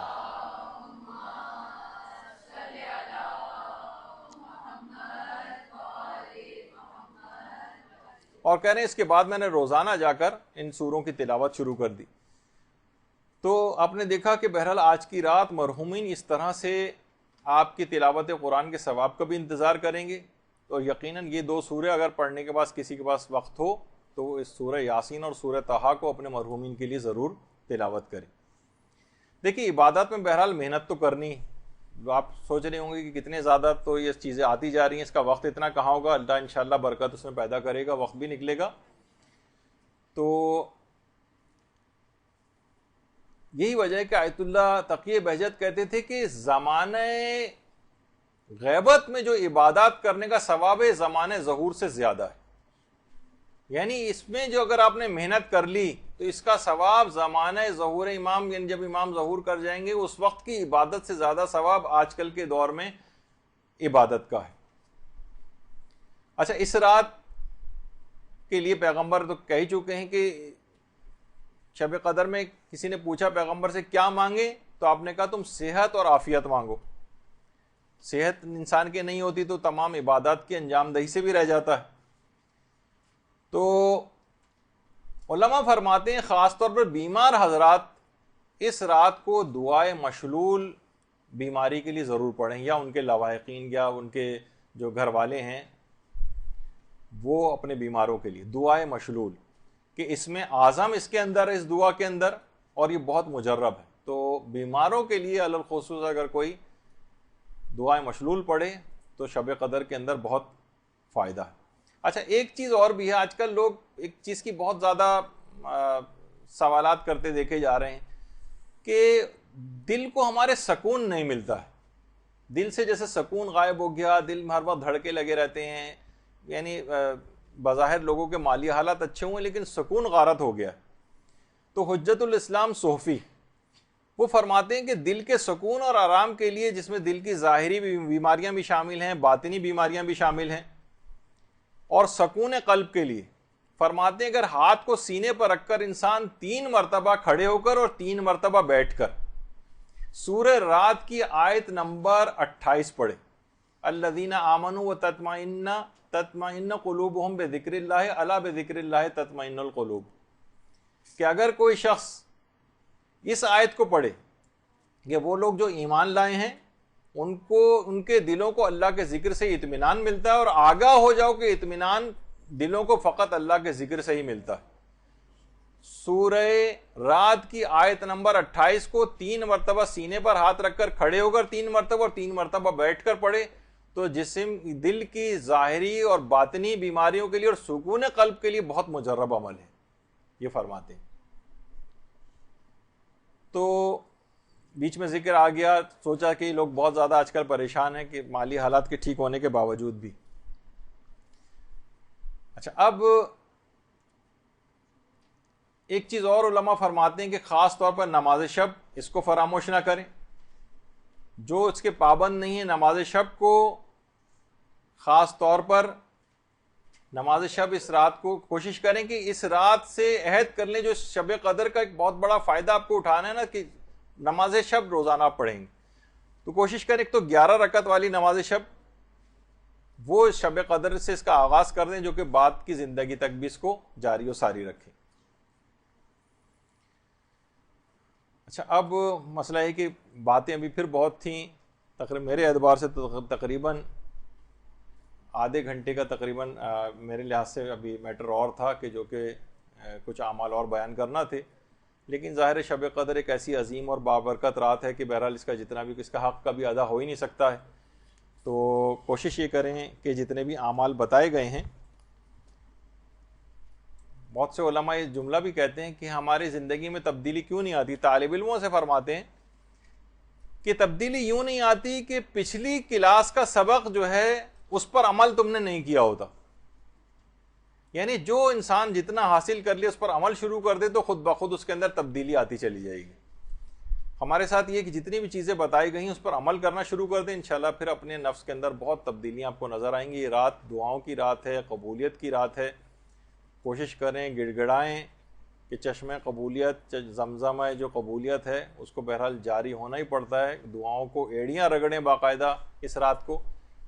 تو انشاءاللہ تمام اپنی دعاؤں کو بھی آپ قبول کروا لیں گے، اپنی زندگی کے اندر ایک ایسی پرماننٹ تبدیلی بھی لے کر آئیں گی کہ آئندہ زندگی میں انسان کوئی گناہ نہ کرے اور مکمل زندگی کو اطاعت الہی میں گزارے. باتیں بہت سی ہیں لیکن اب اتنا وقت نہیں کہ مزید آگے بڑھائیں. وصلی اللہ علی محمد و آلہ الطیبین الطاہرین.